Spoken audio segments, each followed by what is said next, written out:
Howdy, y'all. Dangerous Freedom here, and welcome back. And I would like to say to everybody, Happy Halloween if you celebrate that stuff. Me personally, I try and hide in my darkness of my man cave, but I still celebrate a little bit. I got my redneck hat on, so and who knows, man? Who knows what might transpire throughout the night? Ooh. Anyways, I'd like to welcome, as always, my brother, Patriot 3%, and my brother, Sparky, Aircraft Sparky. And don't forget to subscribe and share. Like, seriously, he's got some really good stuff, dude. Anyways, well, hello, Kay. Happy Halloween, hon. So anyways, without further ado, I think, I was watching after tearing down a tree today, I went in and watched politics. But you know what? The thing about politics is one of those things you shouldn't have to worry about. And for most of my life, I never did have to worry about them until about the last 5 or 10 years. I really started to look at politics, and all right. You're all good, Kay. So anyways, I never really paid much attention to politics, but it has come to the point where now the politics has gotten so big, the government in general has gotten so big. What, did you steal your kid's candy? What a dick. Hell no, I went out there and hid behind the tree, and there was 2 or 3 these kids walking up the road, and I ran out there and slapped the candy out of their hand and told them they better get the hell out of this neighborhood now. And they took off running. And so now I went and put it in a baggie. I got a bunch of candy now. Suckers, go collect the candy for me, boys and girls. Nothing says big, strong man more than bullying small children for candy. Oh man, right. we got this one friend. His name's Matt, and they buy like the candy bars and all that stuff for the kids, but he goes through it like before they even start handing it out. I was like, screw it, just throw them the empty wrappers. They've got a garbage can. They're bringing around a damn garbage can. Might as well throw your trash in it. What's next? You ring a bell, wrong, bring out your dead. We don't really do Halloween here. I did as a child, and we did when we had our son here. But now that it's just me and the wife, we don't really do it up. I'm not one for dressing up, and it's not into the pagan stuff that much anymore. So neither myself, man. I barely celebrate Christmas because it's pagan. Yeah, I tend to agree. That's why Jesus was born in July, by all accounts. So it's nice to acknowledge the birth of Christ, and go that route. But we tend to follow Hanukkah for our gift giving period. But we still put up a Christmas tree. Yeah. You know what? Just because we started off with the Christmas. Oh my. I'm not even fucking with you. Dude, I got your tree right here. And you know what? I set this up on a shelf, and sometimes I'll put some lights on it, and then we just go over to my mom's house on Christmas and open all the presents there. Oh, damn. I'll put a few stockings up, you know, with candy and yeah, a couple of little goodies. You know, maybe. Well, now they're older, so it's like I'll put an HDMI cord or something in there. You know, I mean, something that we can use. It's time for the segment. You need to What's up, TC? say hi to. We've had some more people come in. You need to kind of say hi to everybody there, bro. Oh, okay, all right. I know. I've just been kind of going off. Michael, hello. Where's Miguel. Margo? Where's Margo? She's usually the first one. C. Hi, C. Let's see. C is in his birthday suit for Halloween. Okay, welcome to the channel. I hope you enjoy it. We do get rowdy and obnoxious sometimes, but if you're okay with that, then we're good. Miguel, welcome. I shouldn't even say welcome. Welcome back. Luciano, hello, my brother. Conservative Patriot. Good to see you, brother. And Silly. Hey, Silly Welcome. as I want to be. hell yeah. I'll try and say hello as people enter, but they're like I'm really bad at like trying to concentrate on a topic and trying to concentrate on the stream. You know, it's like I'm drinking my iced tea here, and sometimes it gets a little difficult. Sparky, what do you got to say about that, brother? That look on your face says a lot. Says iced tea my ass. Hey, that man's drinking bluegills, and we all know it.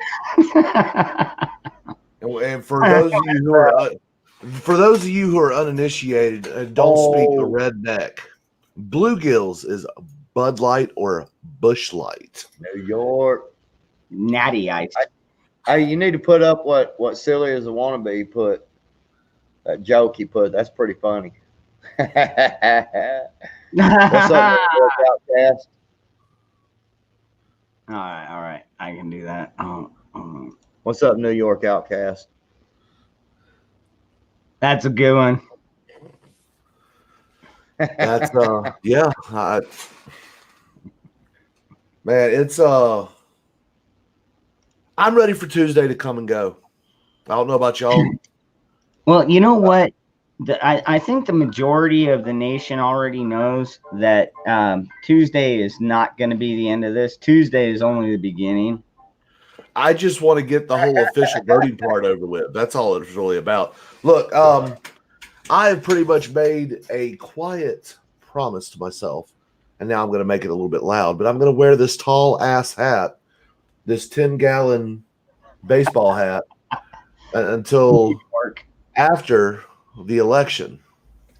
And for those of you, I mean, very few of y'all have seen me without a hat on. It's not that I'm bald, far from it. It's just more along the lines of, man, I just always wear hats. It's just kind of been a thing I've done since a child. And to try to get people to go out and vote, I'm going to remind them that we need to vote by wearing a political hat. So, of course, for those of you who don't know, I am an avid Trump supporter. I'm a Trump sycophant. I will not pretend like I'm anything less. So I do want to make America great again. Nah, I want to make it better. And I want to get it back where it was pre-Rona. And I don't believe that sleepy, creepy pedophilia Joe can do it.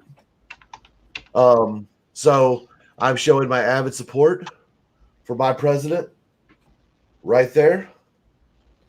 And I hope he's your president too. And you need to make sure that you go out. If you haven't already voted, because early voting has started in multiple states and most states, you need to go out and vote November 3rd.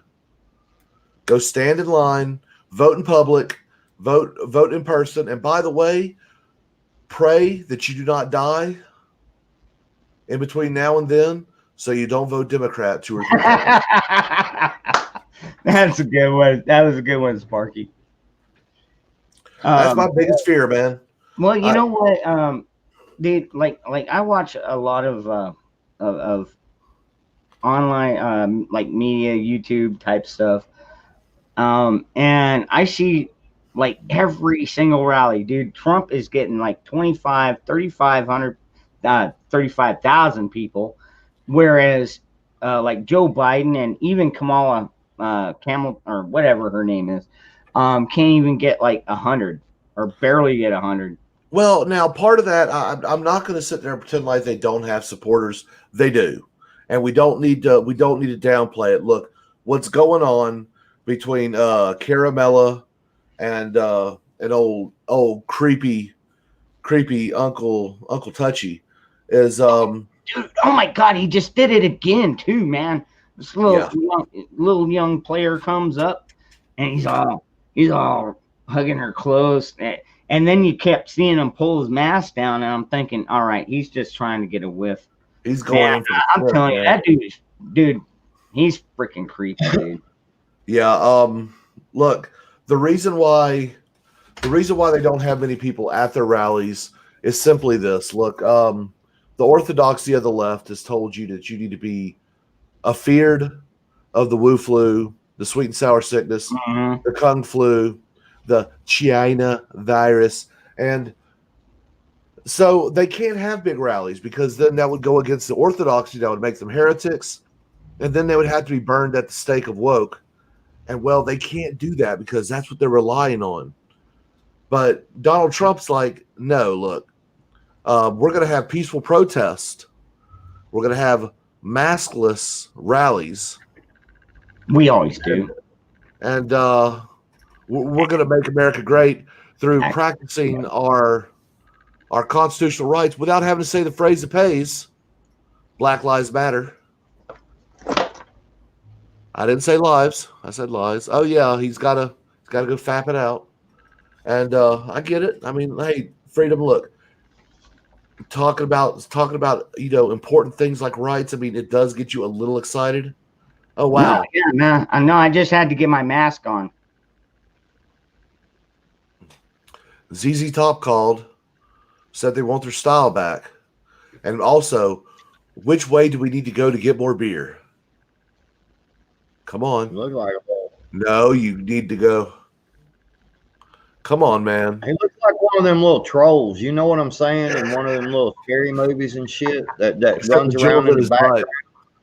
Except the jewels in his around the butt, not in his belly. Yeah, you're like, what the Hey, man, it's Halloween. Come on, man. You look over there and you're like, what the fuck is that, man? Yeah. So, yeah, the Biden rallies, yeah, they're more like they're more like intimate sleepovers. I don't see a lot of excitement for Biden, but there are people that are going to vote for him due to their hatred of the big bad orange man. And I'm like, you know what? Screw it. Go out and vote. I don't care who you're voting for. I just pray that I don't die so I don't have to vote Democrat. Yep. Okay. Fair enough. Oh, and don't make me light off this Coca-Cola bomb. I'll do it. Oh, right. They were selling these at Disney. It's Oh, made to look God. like the thermal detonators in Star Wars. Yeah. Okay. I know it. Yeah, it's a Coke. Man.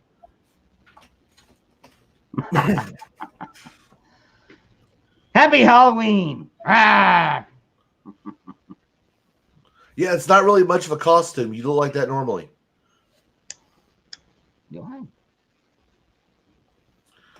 I mean, you don't really have, the ZZ Top beard all the time, but you've worn it a couple times. You got to keep it straightened out.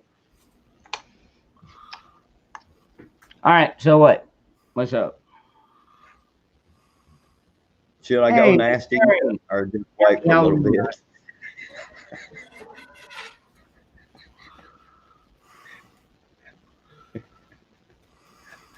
All right, come on, man. What? Come on, man. Yeah, that's what Biden says. Come on, man. Oh, come on, man. Come on, man. Man, I could barely get over. Oh, man, my beard is slipping. Oh. Now you look like every skeptic on the internet. You fucking neckbeard. You look like a devil, man. I think you could If, just go as yourself, man. if And armored skeptic was a retard, that's what it would look like. I don't even know who that is. Armored. Who the fuck is that? He's the guy that used to date Shoe on Head.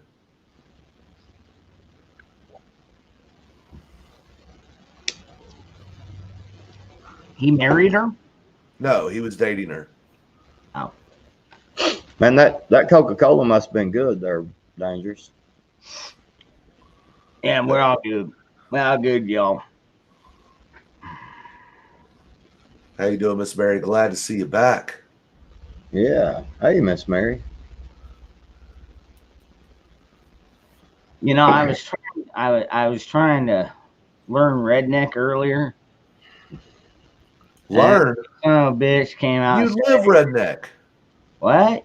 You live redneck. How could you not know it already?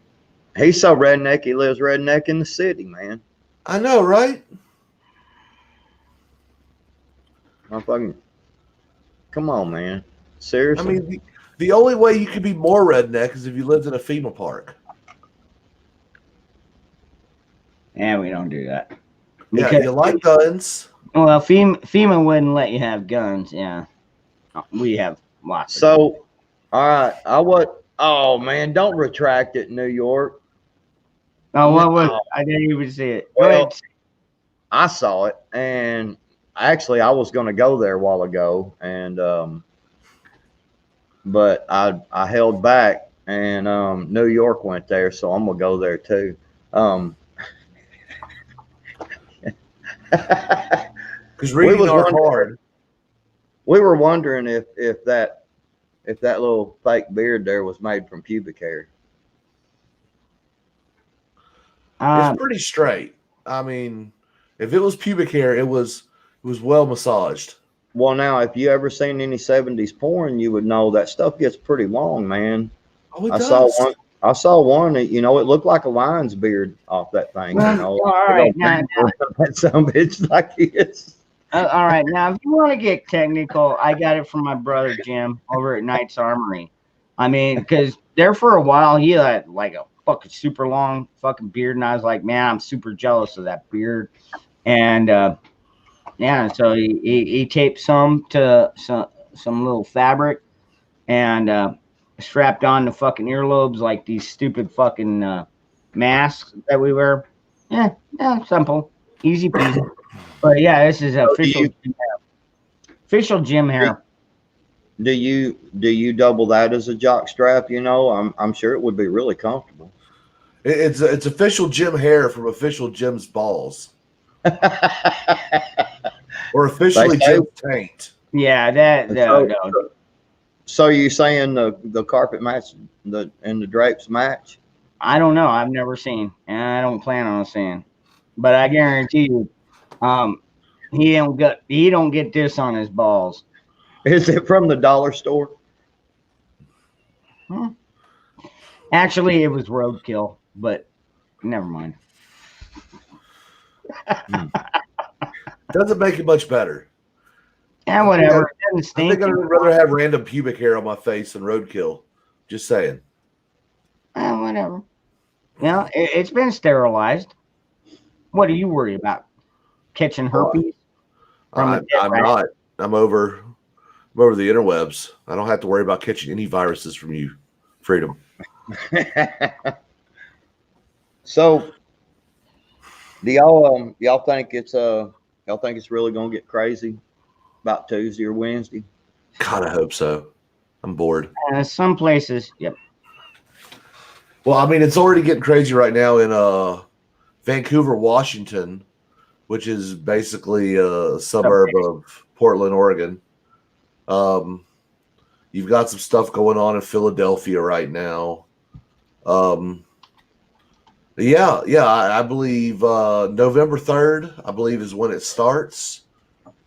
And I believe it'll go on for a week or two. How long? If I had to get a prediction from both of you. How long before we see the presidential results? I say we see him Tuesday night. I was gonna say Wednesday night somewhere, Wednesday evening somewhere. The media is going to refuse to make it official until probably the 9th because they're going to cite mail-in voting. Mm-hmm. And they're going to say, well, we don't know it all. But truly, it's going to – I got a feeling it's going to come down to the Supreme Court holding the deadline of December 20th. I think it's December 20th is the Electoral College. December 20th? Holy. Well, everybody has to understand. That's ridiculous, dude. That's well over a month. Yeah, but you got to understand something. You got to understand December 14th. President Trump is still president until January 20th, right? Yeah, January 20th at 2 p.m. Yeah. So regardless of what happens, he is still the president until January the 20th.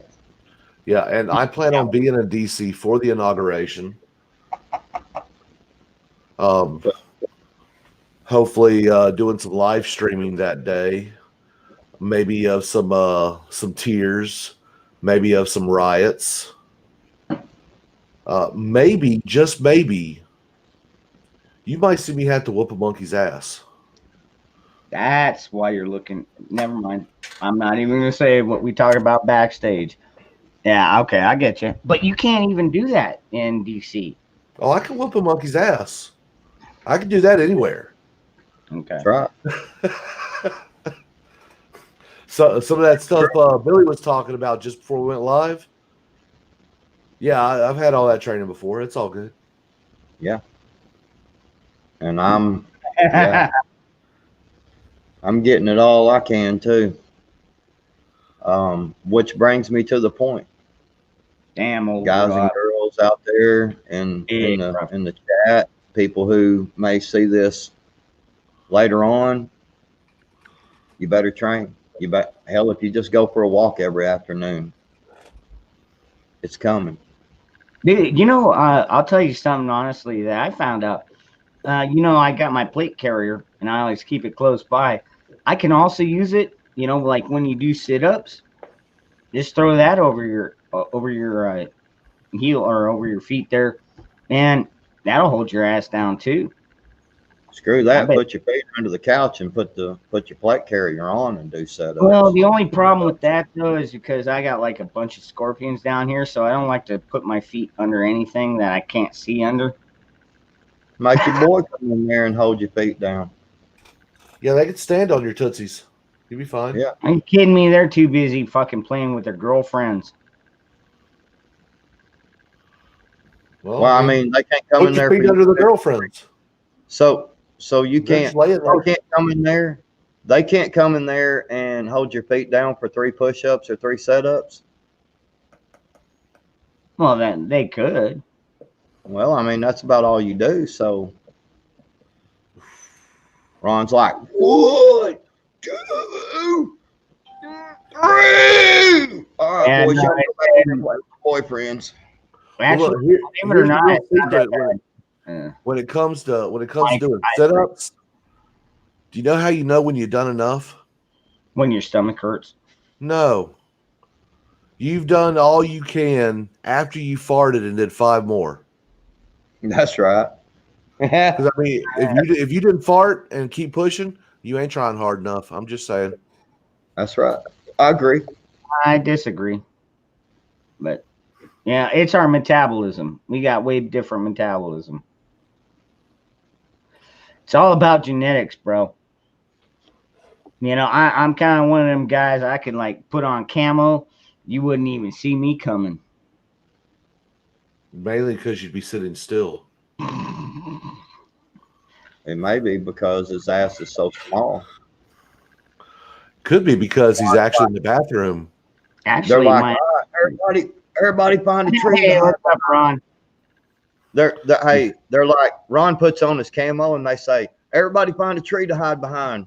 Ron runs out there and hides behind a sticker bush. He's like,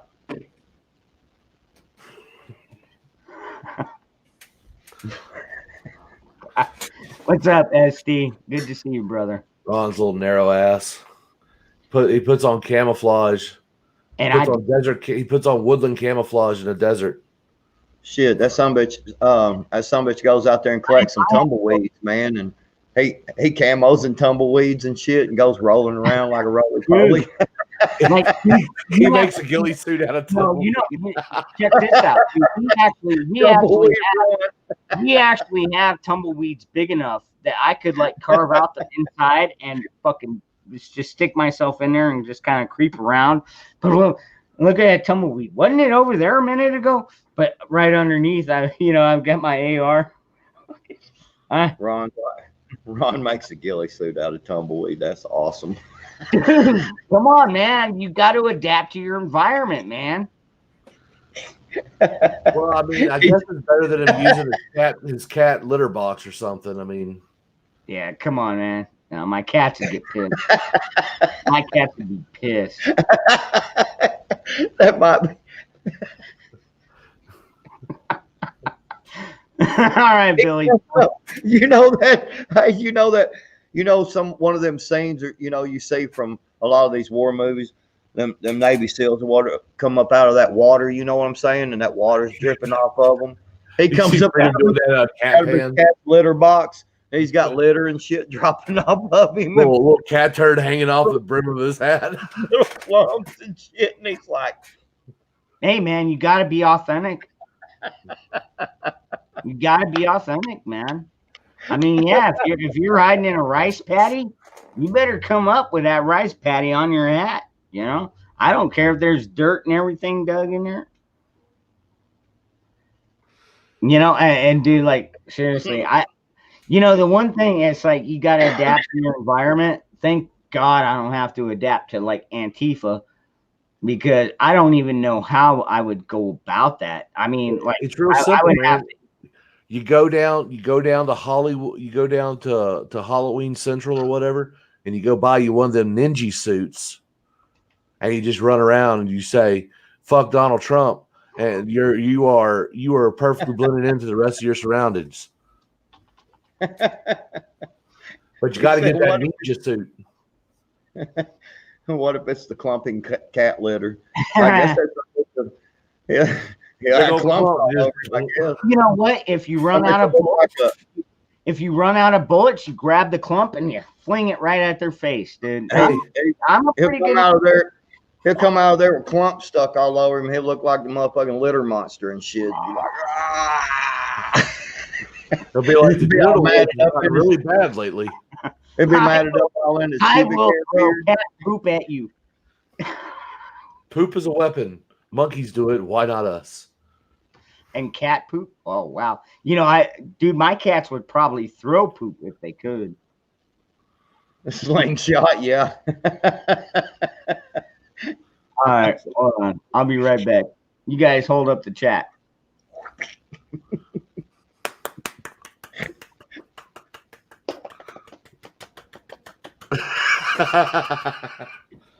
Oh, that joke's getting old. We got to find something new. I don't know. He's I don't know what to say on that one, brother. Yeah. Am I coming through clear at all, man? My shit is. You're coming through. I mean, you're spotty for me, but hell, I'm on cell phone signal right now, so I don't know what to trust. I can't even watch the stream right now because I'm limited. I have to see which neighbor has the best internet for me to connect to. Hey, living off the grid sometimes means stealing. Well, I mean, hey, it works, man. Yeah, saves you money. You know what's really ballsy is if I go over there and beat on their door and be like, "Hey, man, y'all gonna have to stop streaming and shit, man. I'm barely getting any internet over here." Like, get the hell off. We're wondering why our consumption went up so much. Right.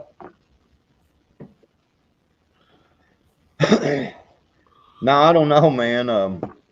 One of these days, hopefully, all this shit will be over with, man. You know, Man, you want to go? You want to go to DC with me this January? this January. Yeah, we're going for the inauguration. Hmm. I'm just saying. I don't know. That might be pretty interesting. I mean, I could use a little bit of extra security. Yeah, well, you buy another Yeah, gun. you can't bring any firearms. Yeah, Well, but some of the training, crap. some of the training I'm getting, it makes some firearms, buddy. Oh no! Oh no! No! Oh, Yeah, I just lost power. oh crap. What the hell? Man, Sparky, that's what you get for living in the middle of fucking Iceland. Yeah, well, there we go. Well, maybe. What? There you Yep. Well, Oh well, I'm still in the dark. We'll see what happens. hey Ron, I'm gonna try to switch this other internet because my shit's kind of blurry. All right, go ahead. If it kicks me off, I'll be right back. All right. So, anyways, yeah, man, it's been crazy, dude. You know, I pulled down. Well, I should say, me and my kids chopped down half a tree today. My sister has this huge freaking tree in the front. It's like 30 feet, 35 feet tall. New York. People so next door should have paid the damn bill. So I had to have my son climb up this tree, like a monkey, like we used to do when we were kids. We climb trees and play with dirt and, all that fun stuff. But, I don't want my kids to miss out on that same thing. But I taught them a new skill. I'm like, okay, take this Sawzall up there.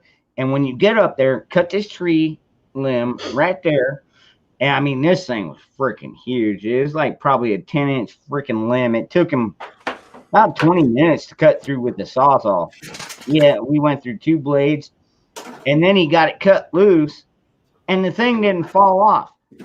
And I'm like, son of a bitch. So we grabbed, one of them braided wires, the steel braided wire things. Yeah. And we looped it around the base end, and then I looped the other end around my son's truck it, because we're all redneck like that. I mean, when all else fails, use the truck. Anyways, we yanked this thing down. It was pretty freaking cool, dude. My PC is running on battery. Oh my God. What are you, a Star Wars nerd? Yes. That's pretty cool, dude. That is pretty cool. Yeah, it's amazing, New York. These laptops, they have these cool things called batteries. They harness the power of dissimilar metals and acids and stuff and chemical reactions in order to create. Let me turn off this green screen. There we go. Boom. There we go. Yes, this is prepping. This is showing you how prepared I am. I have a light source. I have a means to communicate. Although I probably won't be on too long because, well, my laptop battery is not fully charged because I've been out of power for a while.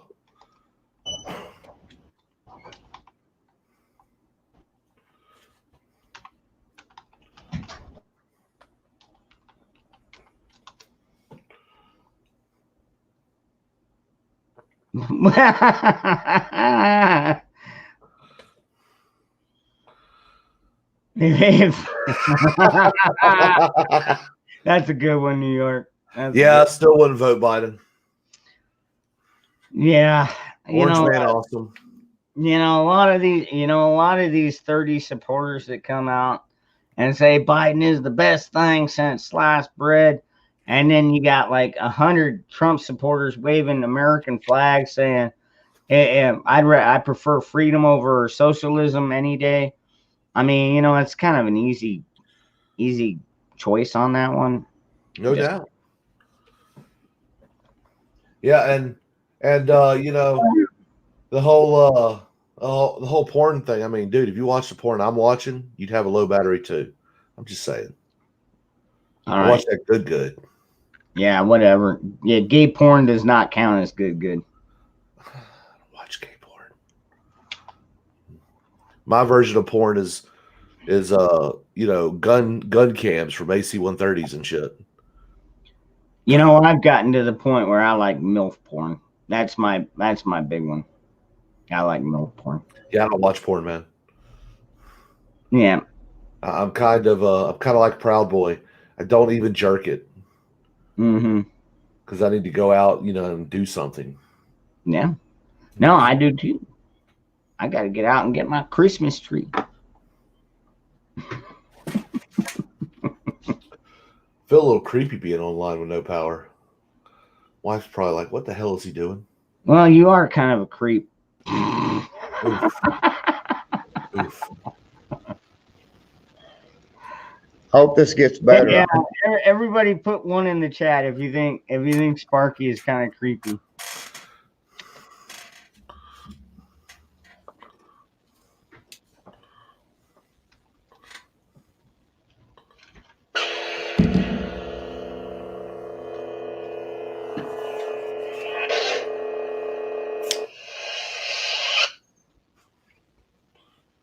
Yeah, I do like my. I would like to have Yeah. I would Yeah. like to have a gun like that, man. That you could hit a button and the barrel would either extend or the barrel would, you know, barrel shroud would light up, just go, you know, and as you move it around, it's all like, and then you know, when it gets empty, it goes. Well, like you know, my pecker, you know, has that function. Man. Bonnie, I hope you know what you stepped into, hon.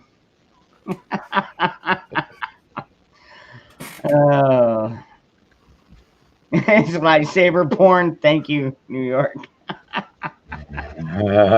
Man, yeah, it's a little creepy. Yeah.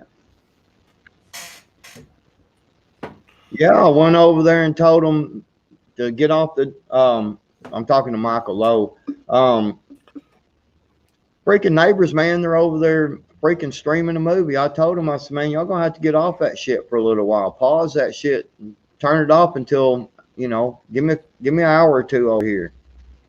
Be like, hey, look, dude, it's Netflix and Nope right now. I mean, Just don't even Netflix. And they still got my shit all jacked up over here. Damn neighbors.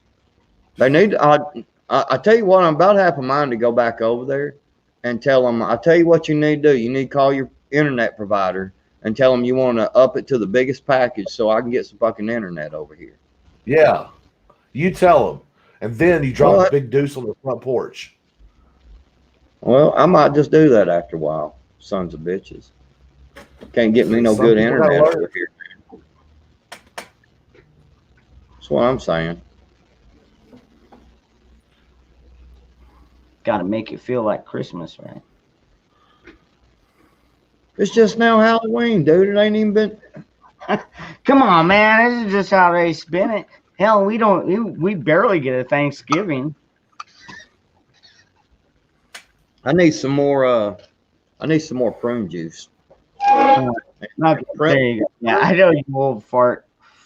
Prune juice and a little bit of this right here, Mio. A little. Sounds like a horrible combination. Prune juice and Mio. Yeah, and it's the energy Mio, so you get like a energetic prune juice drink, huh? Energy poop.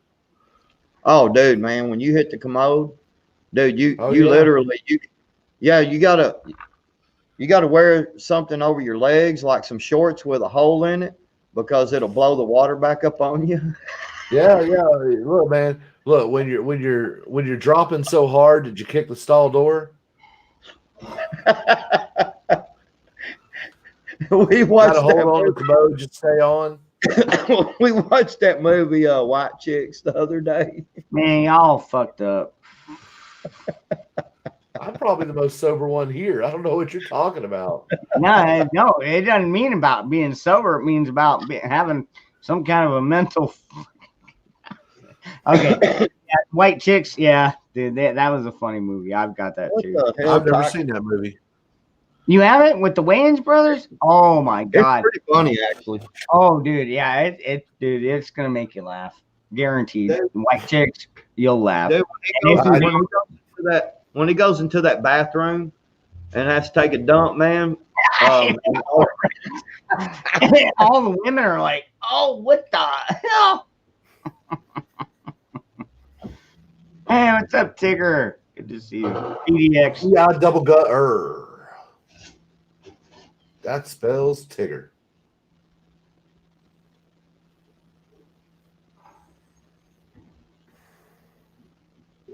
Oh, my buddy, one of my buddies put my godson up in a Winnie the Pooh outfit, Mm-hmm. and oh man, it's so adorable. Yeah, Oh.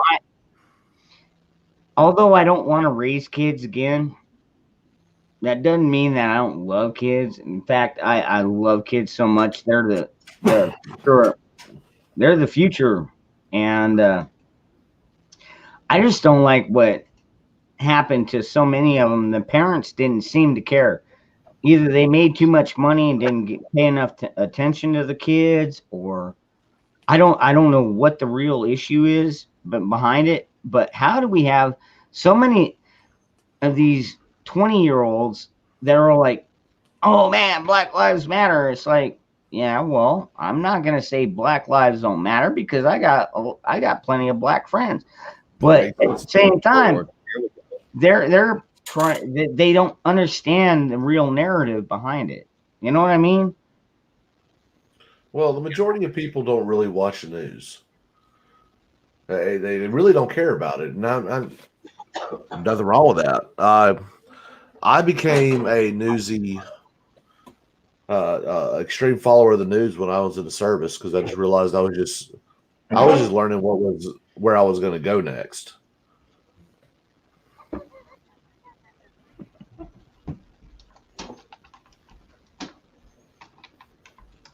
That was it. I want to say, hey, we need to say happy birthday to somebody in here. Uh-oh. Tigger Killam says Oh. hello. Huh? Tigger. He Pro. says he is 845. Yesterday was his birthday. So he's 845 years old yesterday. Happy birthday. Mazel Hey. tov. Tigger, can you still raise a rifle?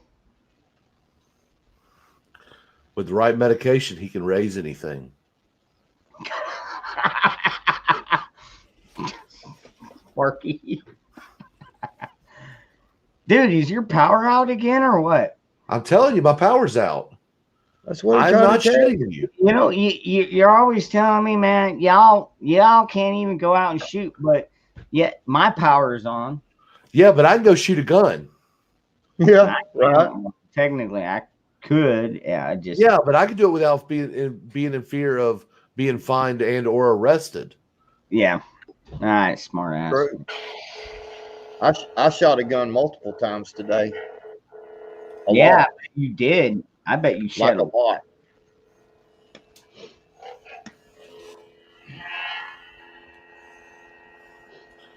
Actually, Wow, it's kind of really? cool. I need to change my crystal out to a different color. Really, you could change the crystal out on that thing? Yeah, man. Wow, you went all star. Wow. Hey, look, Victor, what's going on, my brother? I am What are you a doing over complete there? Star Wars nerd. I laugh every time I hear "It's a Trap" joke. I mean, I do too. It's a it's a trap. trap, That could go so many ways. no doubt. What's up, American Warhorse? How you doing, brother? What? American Warhorse? What? Yes, sir. Hey, there he is. Okay, my screen is catching up. Good to see you, Manny. Happy Halloween, brother. I don't know if you celebrate it.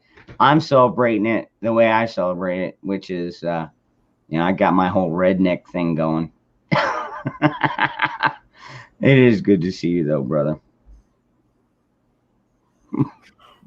Oh, God, New York. Oh, man.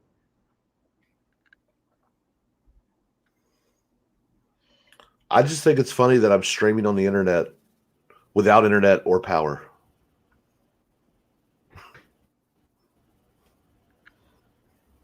Well, you know what? If that ever ceases to happen, then we're in real Mad Max type shit hit the fan. As long as they don't cut off our technology, I think probably maybe a third of the people, maybe a little bit more, will be all right. I mean, some of us have been here, like folks like you and I. We've been around the block a few times. Like, seriously, I played in trees and on dirt when I was growing up. I didn't even know what internet was until I was like damn near 25. It's because it didn't exist until you were damn near 25. Well, I don't know about not existing. They just didn't make it public. Yeah.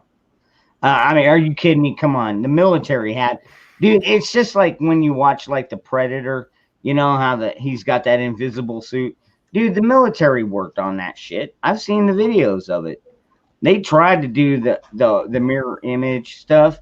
It was just too expensive and it wasn't effective enough. And so they scrapped the thing. But doesn't mean they didn't try it. Man, the military is always about 25 years ahead of most of the population, give or take. No. As someone who works on military equipment daily, they're about 25 years behind technologically. And the reason why is because everything has to be tested to be battlefield hardened and everything else. I mean, the stealth, the F-117, the Blackbird, the Blackwood, it was designed in the 70s and it didn't come out until the 90s. The F-22 was designed in the 80s. It came out in the early 2000s. The F-35 was designed in the late 80s, early 90s. So, yeah, you've got to understand, military is not cutting edge. It's quite the opposite. Really? Oh, yeah. It's a common misconception. Now, the internet was initially developed for the military, but the military didn't even utilize it until same time it was coming out in people's homes all the time.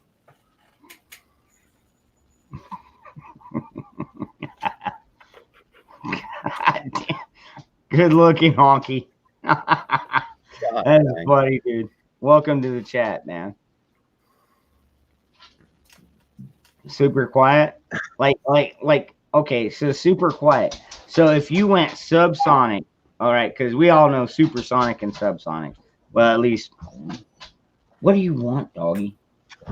All right, go eat. I want to go poop.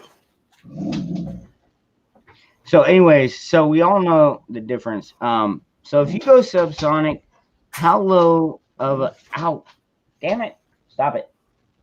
How low of an elevation do you think you could pull off going subsonic to where people wouldn't notice?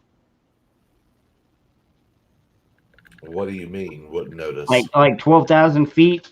Like you're cruising along about 686 or 700 feet per sec per. Well, hour. I mean, I don't depends on how far of a detection range you want. If you're talking about with radar, I mean, hell, I've flown 30 feet off the freaking ground. Really? Oh yeah, helicopters do amazing things. And at 130, I've done it like 100 feet off the ground. The B-1 can actually fly supersonic 50 feet off the ground.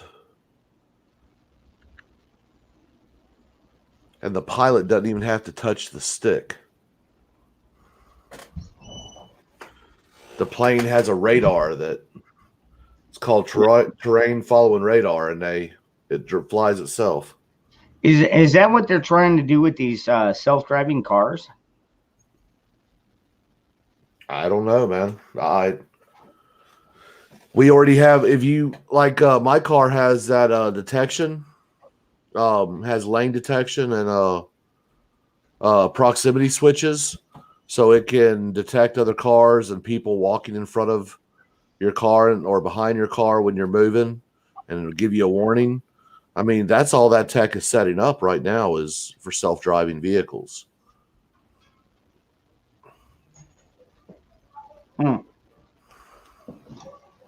I don't know.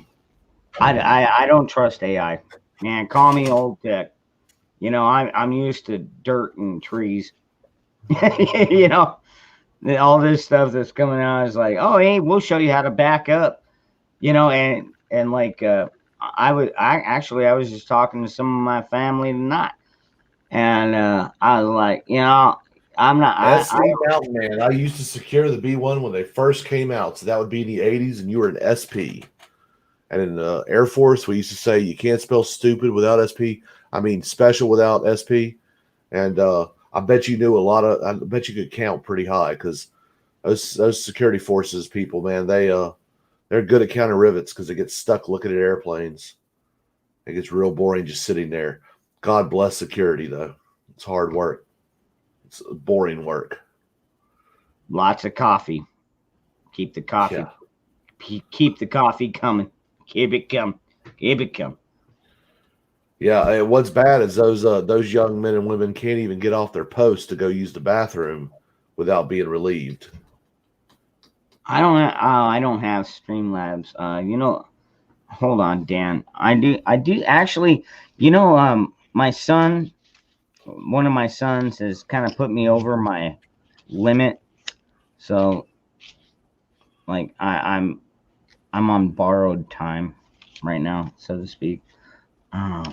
I do have.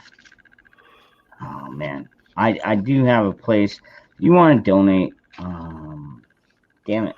You know what? Because I'm not all about donations. I'm about just talking with my friends and BS, and then having a good time. But it's always nice to get a few extra bucks.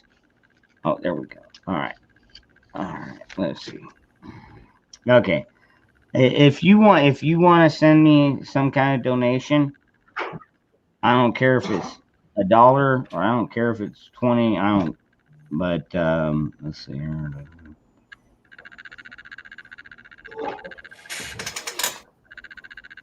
Okay. Oh, there it is. All right. Let me see if I can type this in.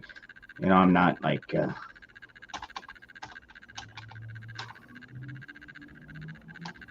I'm not like an expert at this crap, but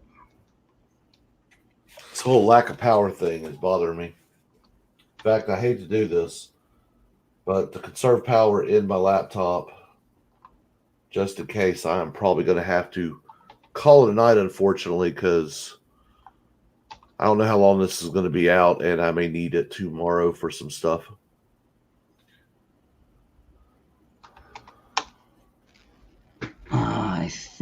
I think that's the right place. Man, I don't know, dude. You know what? Honestly, but that's my Gmail too. Due to technical difficulties beyond my control, I'm gonna have to call it a night. So, y'all have a great night. Y'all stay safe and make sure to get out and vote before or on November 3rd. Vote in person. Don't die before then, so you don't have to vote Democrat. Right. And y'all have a great evening. I'm sorry I got to cut out, but this whole lack of power thing. It's not working out so well for me. Yeah, dude, go handle your stuff, man. You got to make sure you and your family are safe before anything else. Definitely. So till next time, y'all take care and God bless. God bless you, Sparky. Hey, bye. Man, that sucks, dude. That's what happens when you live in the middle of the Atlantic. Or I don't even know where he lives. He lives in the polar ice caps, maybe. Lives in Blue Moon Junction. And then we got New York Outcast who lives in the middle of. Well, actually, if I recall, you know, in New York, you know what? I just dropped a link if you want to come and join us. But I got a couple questions for you, brother. If you want to come on, but like New York, if you look at it like in electoral map, it's mostly red. Okay, and if you look at pretty much the entire country, it's mostly red. So how in the hell are we getting these blue areas that are taking control over entire states? I mean, that doesn't make any damn sense at all.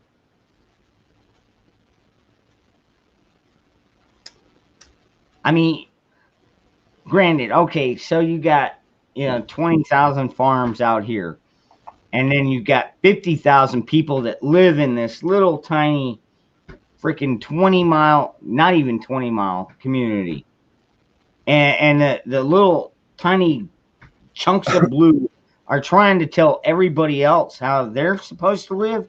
I mean, come on, maybe it's just the redneck in me, but that really pisses me off. Well, the whole thing of it is, I mean, you got a state, man, and I mean, it's unfortunate that the cities, a lot of times, can control what, the whole state. You may have just one city and all the surrounding counties, that's not in that particular county. That particular county can control the whole damn ordeal just because of the numbers of people. So it's kind of hard because on one hand you're like, you know, I don't know, man. It's like you want to say that they should only get a certain amount of the vote, I guess. And maybe I don't know how it's all set up, man. I mean, really, there's no real it's really not a good easy way to do it. I think the electoral vote is still the best way to do it. But I Mm-hmm. mean, Yeah, you yeah. know, places like California, there are a lot of red places in California, and it's really a shame because really it's like they hardly they can kind of vote in their, get some people in their own districts, but they can't really get the they can't really get like any say so out of the state. You know what I mean? Because they don't live in the cities, and then big cities, is where all the population are, and they're the ones that get the get the voice. No,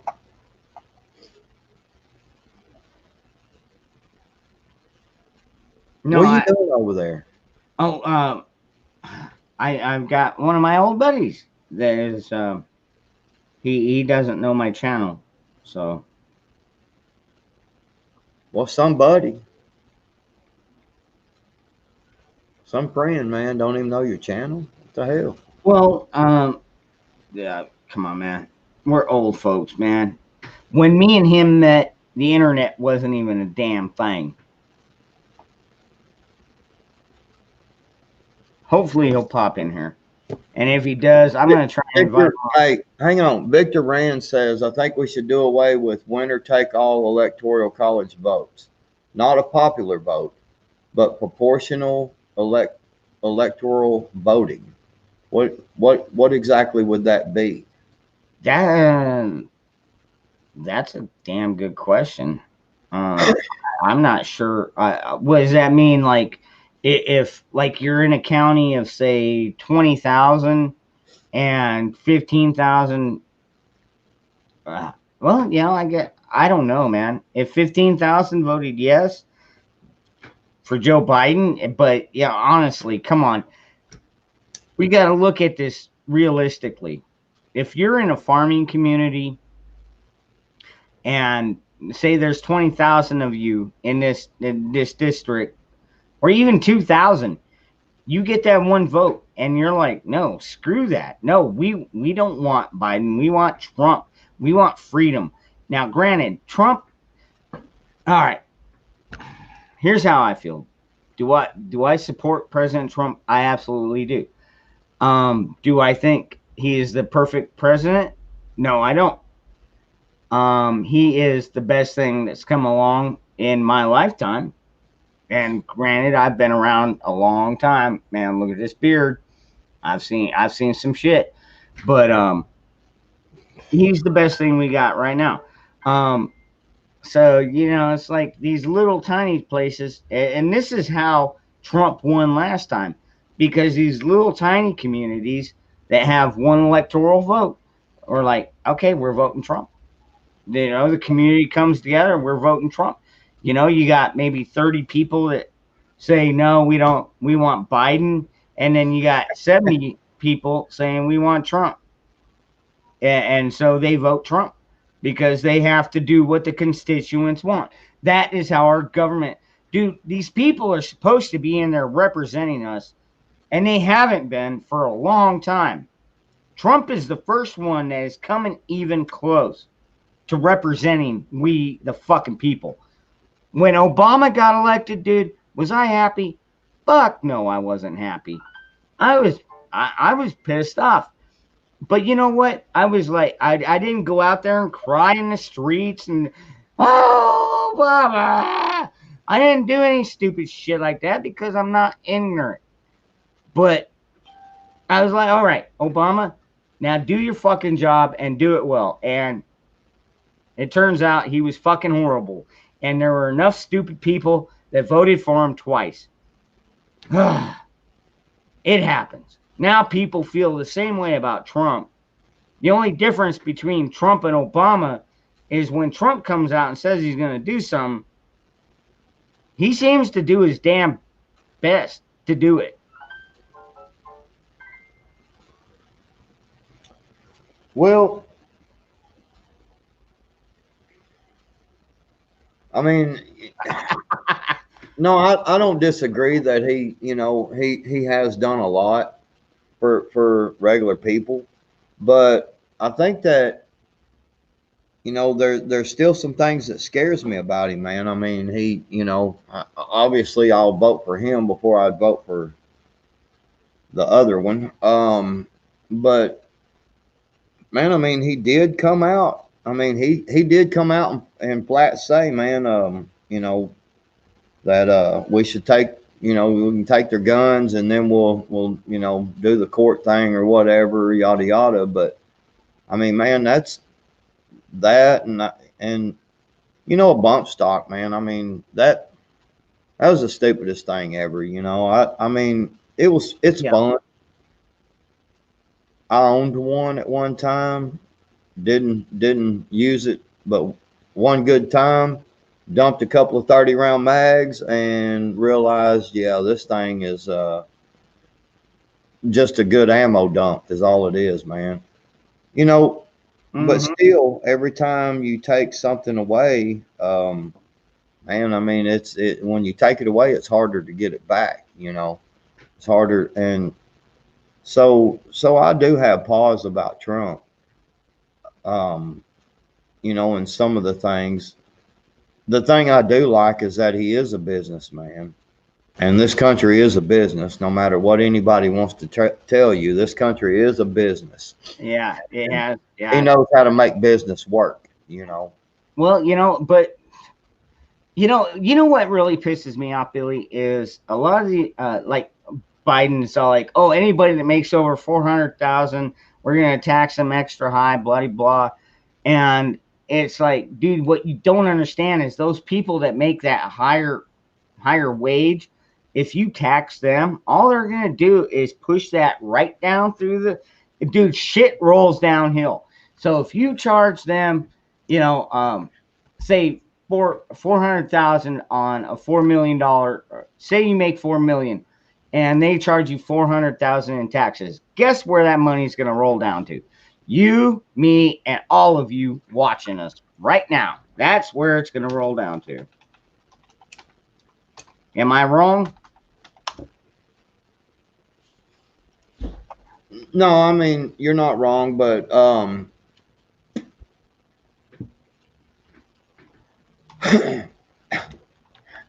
Eric. Yeah, I mean, the bump stock ban was, and it's, anytime you do not go through Congress and have a vote, man, all these executive orders and all this, I mean, they're not legal, man. I mean, I'm pretty sure, if I'm wrong, chat, hey, correct me. I'm cool with that. The one thing that Congress was for, or the executive orders were for during wartime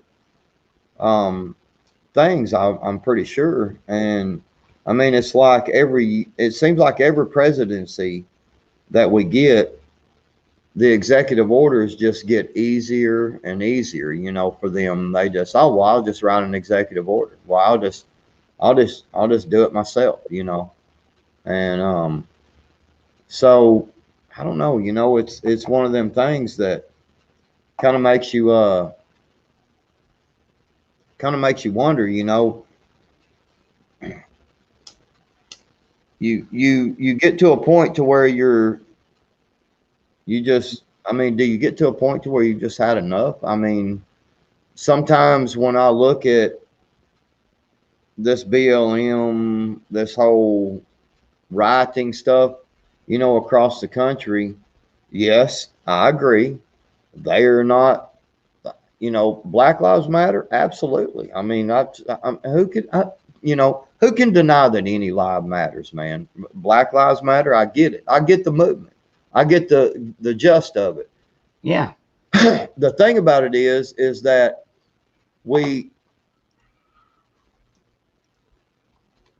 sometimes when you look and you see how they've came together and how they are looting and burning shit down. Yes, I agree. Looting and burning shit down is bad news, man. I mean, but just the whole fact of the way they come together, you know what I'm saying? The large crowds they get, they're getting all the press, they're getting everything they want because they're getting out there and fucking doing something. Some of it, yes, is illegal. A lot of it is illegal what they're doing.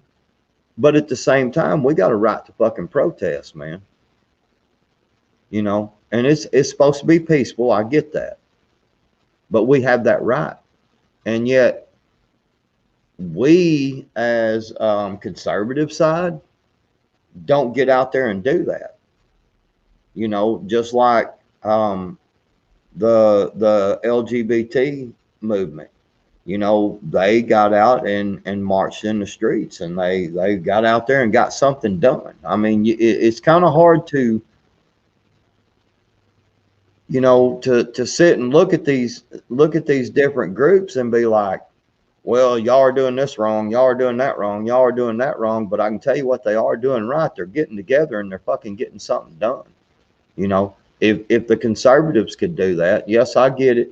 We work, we got families, I get all that. But at the same time, if you don't sacrifice, you don't get nothing done. Well, another, I got to point something out here. American Warhorse, they call that the National Guard in Philly. Yeah. Yeah. And you know what? And it's sad, but you're absolutely right, Manny. They did have to call out National Guard because there weren't enough patriots in the city that they could trust to go ahead and do that. And not enough well trained. And granted, You know, these cops come out and say, well, you're not well trained enough. And it's like, well, you know what? I've watched enough cop videos. It's like, I think I've got better training than you. I mean, honestly, any cop that comes out and says they're better trained than you, man, that's a high stake because they don't know you. They don't know what you've been through. Well, see, like Tigger said, what I was talking about a while ago, executive order was supposed to be used when there was no congressional authority. Okay, and see, that's what I'm getting at. But and Sergeant Joe Smith also says that protest is sit in front of the building or on the sidewalk, not carjacking people and smashing bricks and on people's heads and stuff like that. I agree with that. I've said this before. If the conservatives or the patriots or whatever you want, if we would go out and gather in hundreds, I'm not talking about 15 or 20 over here. I'm talking about gathering hundreds. Mm-hmm. You go to the mayor's house. You go to the governor's house. You don't say a word. You never say a word. You show up about 3 o'clock in the morning and you just walk up and you just stand everywhere, all in this neighborhood, and you just stand there. Oh man, Tennessee Patriot, dude, that sucks. You know what? And I'm done. You know, but he's not wrong. I mean, there are counties that are corrupt. I guess I figured in Tennessee they would be a lot more freedom and liberty minded. But you know what? Even out here in Arizona, dude, I have ran across enough cops that they're just like, hey man, you do what we say or else. And you know, people get tired of being pushed around. And anybody in this chat that wants to disagree and say the cops are always right, blah blah, you know, back the blue lives, do that thin blue line. I don't buy that shit. I just don't. You know that they're people too, and if that thin blue line needs to go away, and I kind of find it disrespectful to our American flag. You know, because they put another thing on it, and I don't agree with what they back. I don't. I mean, do I respect the cops? Yes. Do I resist the cops? No, because I don't want to get killed.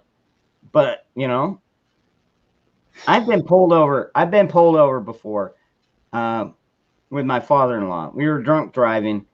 He was driving, and we got pulled over with 3 loaded vehicles up north. And the cops pulled us over, pulled us out at gunpoint, and they gave him a DUI, and then they drove me, put me in the back of the car, drove me to a motel, and brought the freaking truck to the motel, and gave me all the guns back, still loaded, and then they were like, okay, and then like 2 hours later, they brought my stepdad back, my father-in-law at that point. But yeah, I mean, there are cool cops out there. Don't get me wrong. You know, it's just a matter of where some of these people live. You know, in the cities, dude, we get some bad juju down here in the cities. Just saying. You know, cops that like. Well, see, okay. So let me go ahead and say something and interrupt you since you interrupted me a minute ago when I was trying to make a point, and I'm gonna make a point to you. So. I noticed that you're white. You got some old boonie hat on. You got the old regular beard going on, and even the fake one going on there. You're fucking prejudiced. No. This is all genuine. You're prejudiced. You're a racist. How do you figure? Well, because you're white and you're wearing that boonie hat and shit. So you got to be a racist, dude. No, this is all natural, man.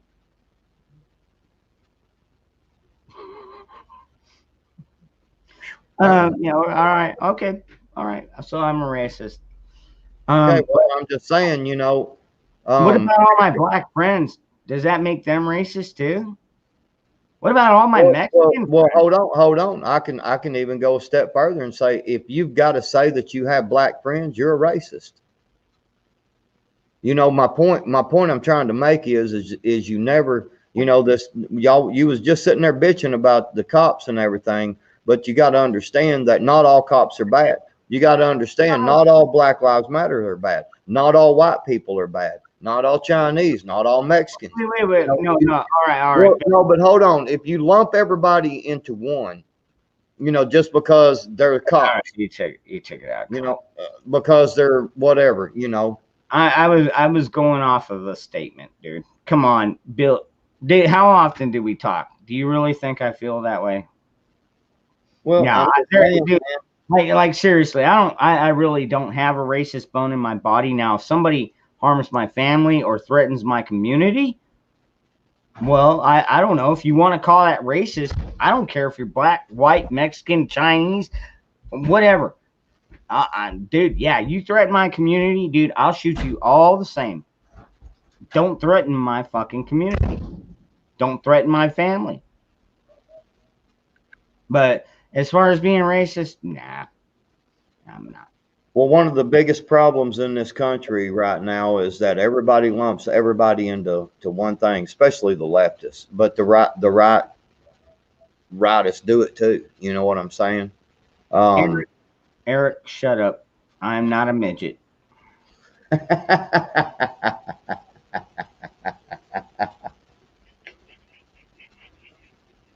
Tigger. All right, I got to grab me another sarsaparilla. I'll be right back. Okay.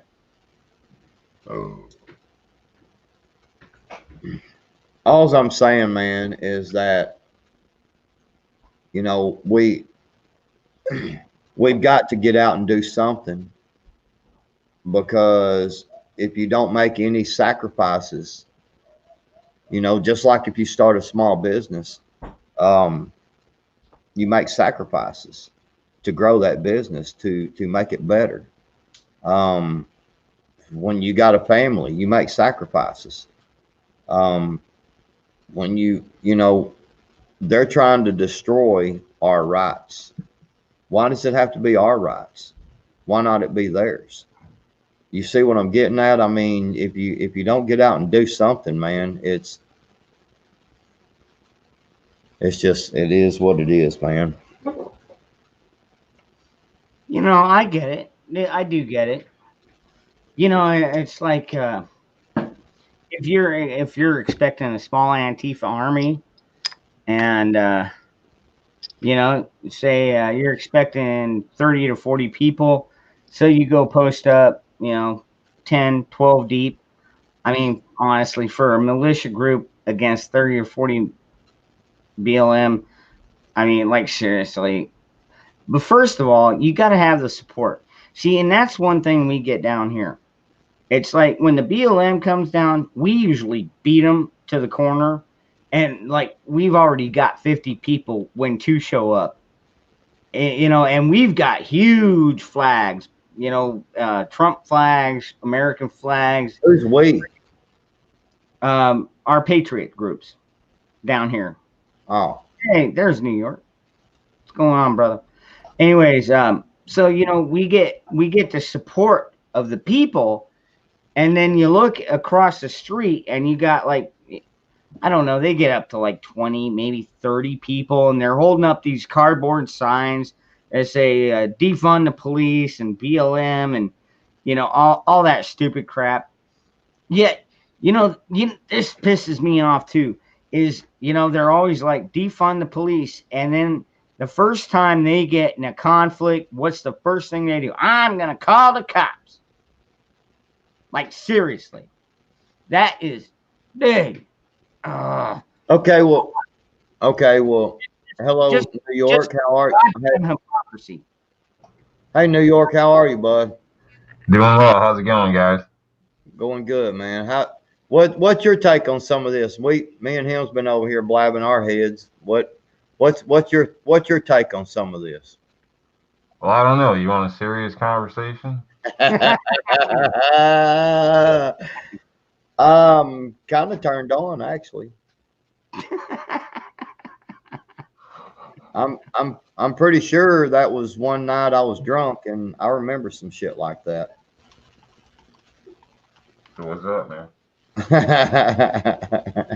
Good to see you, bro. So how is it living in the New York district? It sucks. Definitely sucks. Behind enemy lines, that's for sure. It's a blue sea around here, so unfortunately. Till you leave the cities, hit the back roads, things like that, and then it's quite a bit different. So Okay, so I'm gonna touch on something with you that me and Billy were talking about earlier.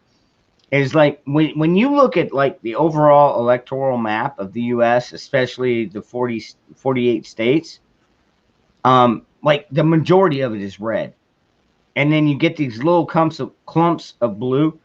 How is it that in a state this big, a little spot of blue this big can overrule the entire rest of the state?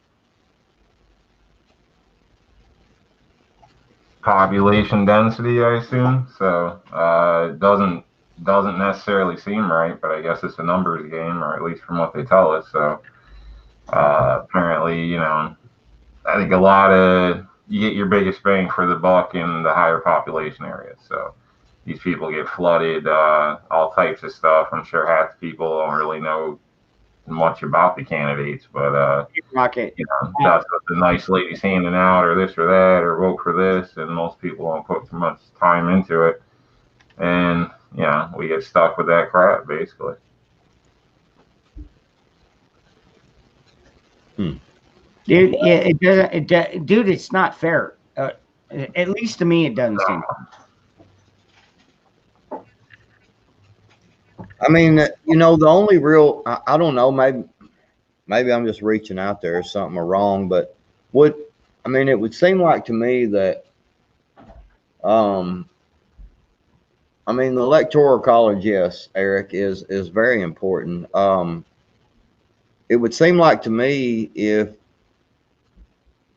you had a little tiny dot like you're talking about, and you got, a blue, and you got all this red, it would seem like to me that we should be able to like break it up somehow. Electoral vote goes towards the red. Maybe 2 goes towards this one just because or something. But like in California, the one of the biggest electoral colleges, man. The bad thing about it is if you get 5,000 people that vote blue, and you get 4,999, people that vote red, the blue gets everything. Yeah. And so, shouldn't there be some type of something there? Maybe, I don't know. Yeah. Maybe I'm just reaching out there. I don't know. I'm sorry, but I'm a little slow tonight because I got up at 4:15 this morning, drove 3 hours to do some of the nastiest, hardest, most gut-wrenching training I've ever done in my entire life. I'm 52 years old, and I can tell you I've never done anything like I did today. Man, And I got my ass kicked today. hey, you know what? I didn't quit. I almost did, but my buddies wouldn't let me. And I'm gonna tell you something, man. I'm glad I finished it out, and I ended up qualifying today for something a whole lot better coming here pretty soon. But anyway, so I'm a little slow tonight, man. I'm tired. I got my ass kicked today, man. Congratulations. Sounds like you had a good day. I did, actually. I'm proud I finished. It was nearly it'll get to you when you start to realize you can't do the things you could do, 15 years ago. It does. It gets to you. God. But them buddies, man, grabbing you by the arm saying, "Let's go. Come on. Don't stop. Come on, we're gonna go with you," That Well, that shit is real right there, brother. That you shit is know, real. I was gonna say another thing about how we were talking about how these little blue chunks get such a big choice of property is because the way they redistrict the votes in a lot of these places. What do they call it? Gerrymandering, where they're like, oh, we're gonna take this county and we're gonna make it blue, basically, and it's like that's where all the liberals are gonna move into, and these little tiny spots over here, yeah, if you want to be conservative and live free, you can go over here.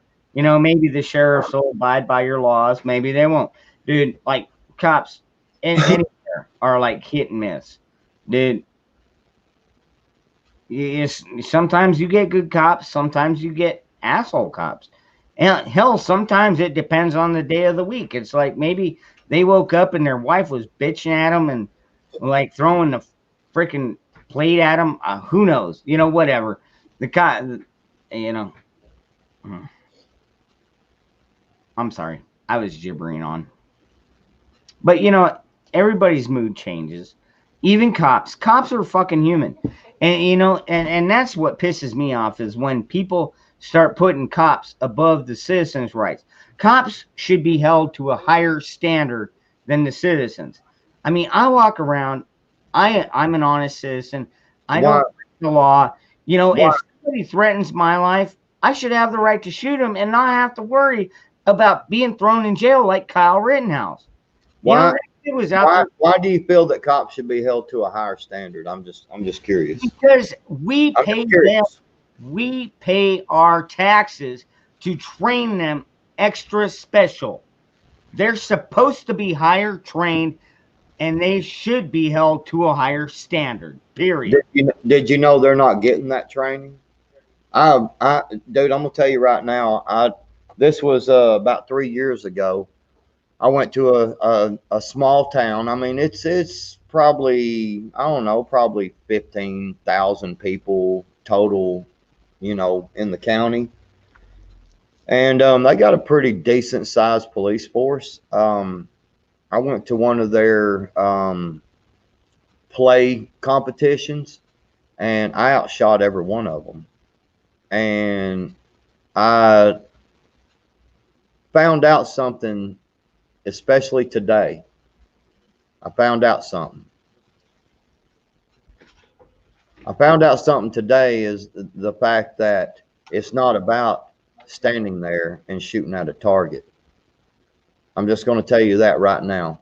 That bullshit about anybody saying, well, I went out there and I got up on that bench, boy, and I stood there and let me tell you something. That anybody can fucking do that. Anybody. Yeah. But I'm gonna tell you right now, the kind of training that it takes, the kind of training that, dude, just drop me, prone. Yeah, you got to move. Yeah. Just a sample that I got today showed me a whole new world. I'm just telling you right now that, dude, shooting and moving, and this dude sitting there blowing an air horn and right at your head. He's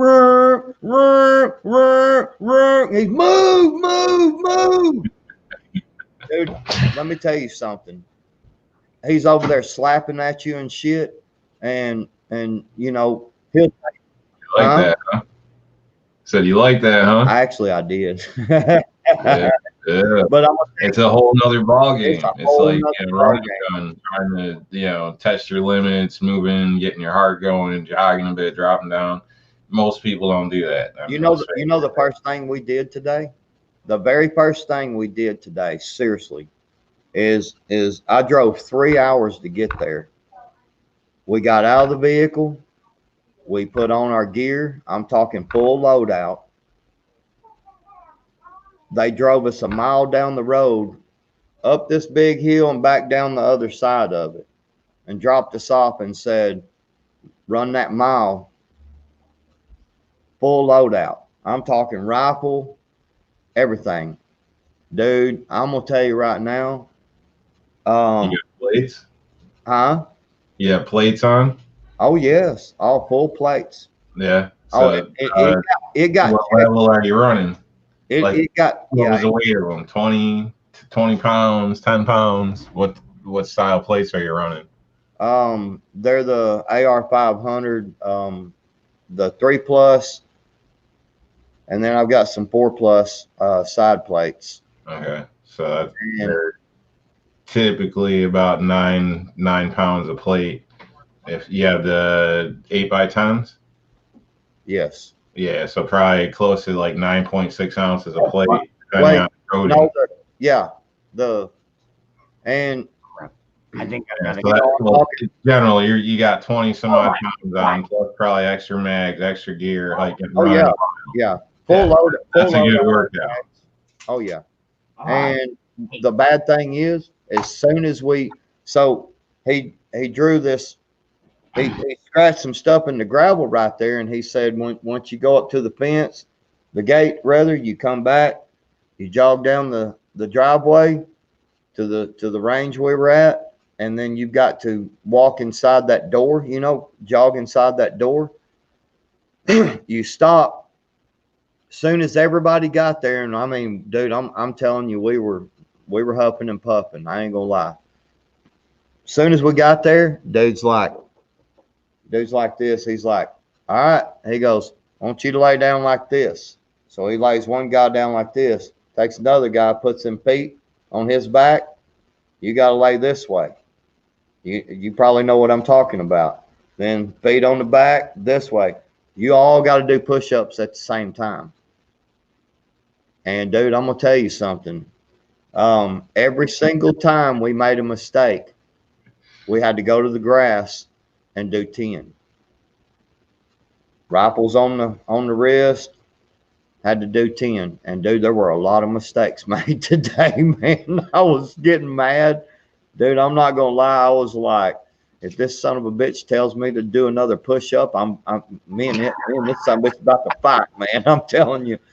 Wait till they get you in a worm, so you're all lined up in a row and then got you walking around or something. So Well, they ended up banning that in some areas, but but it's an experience.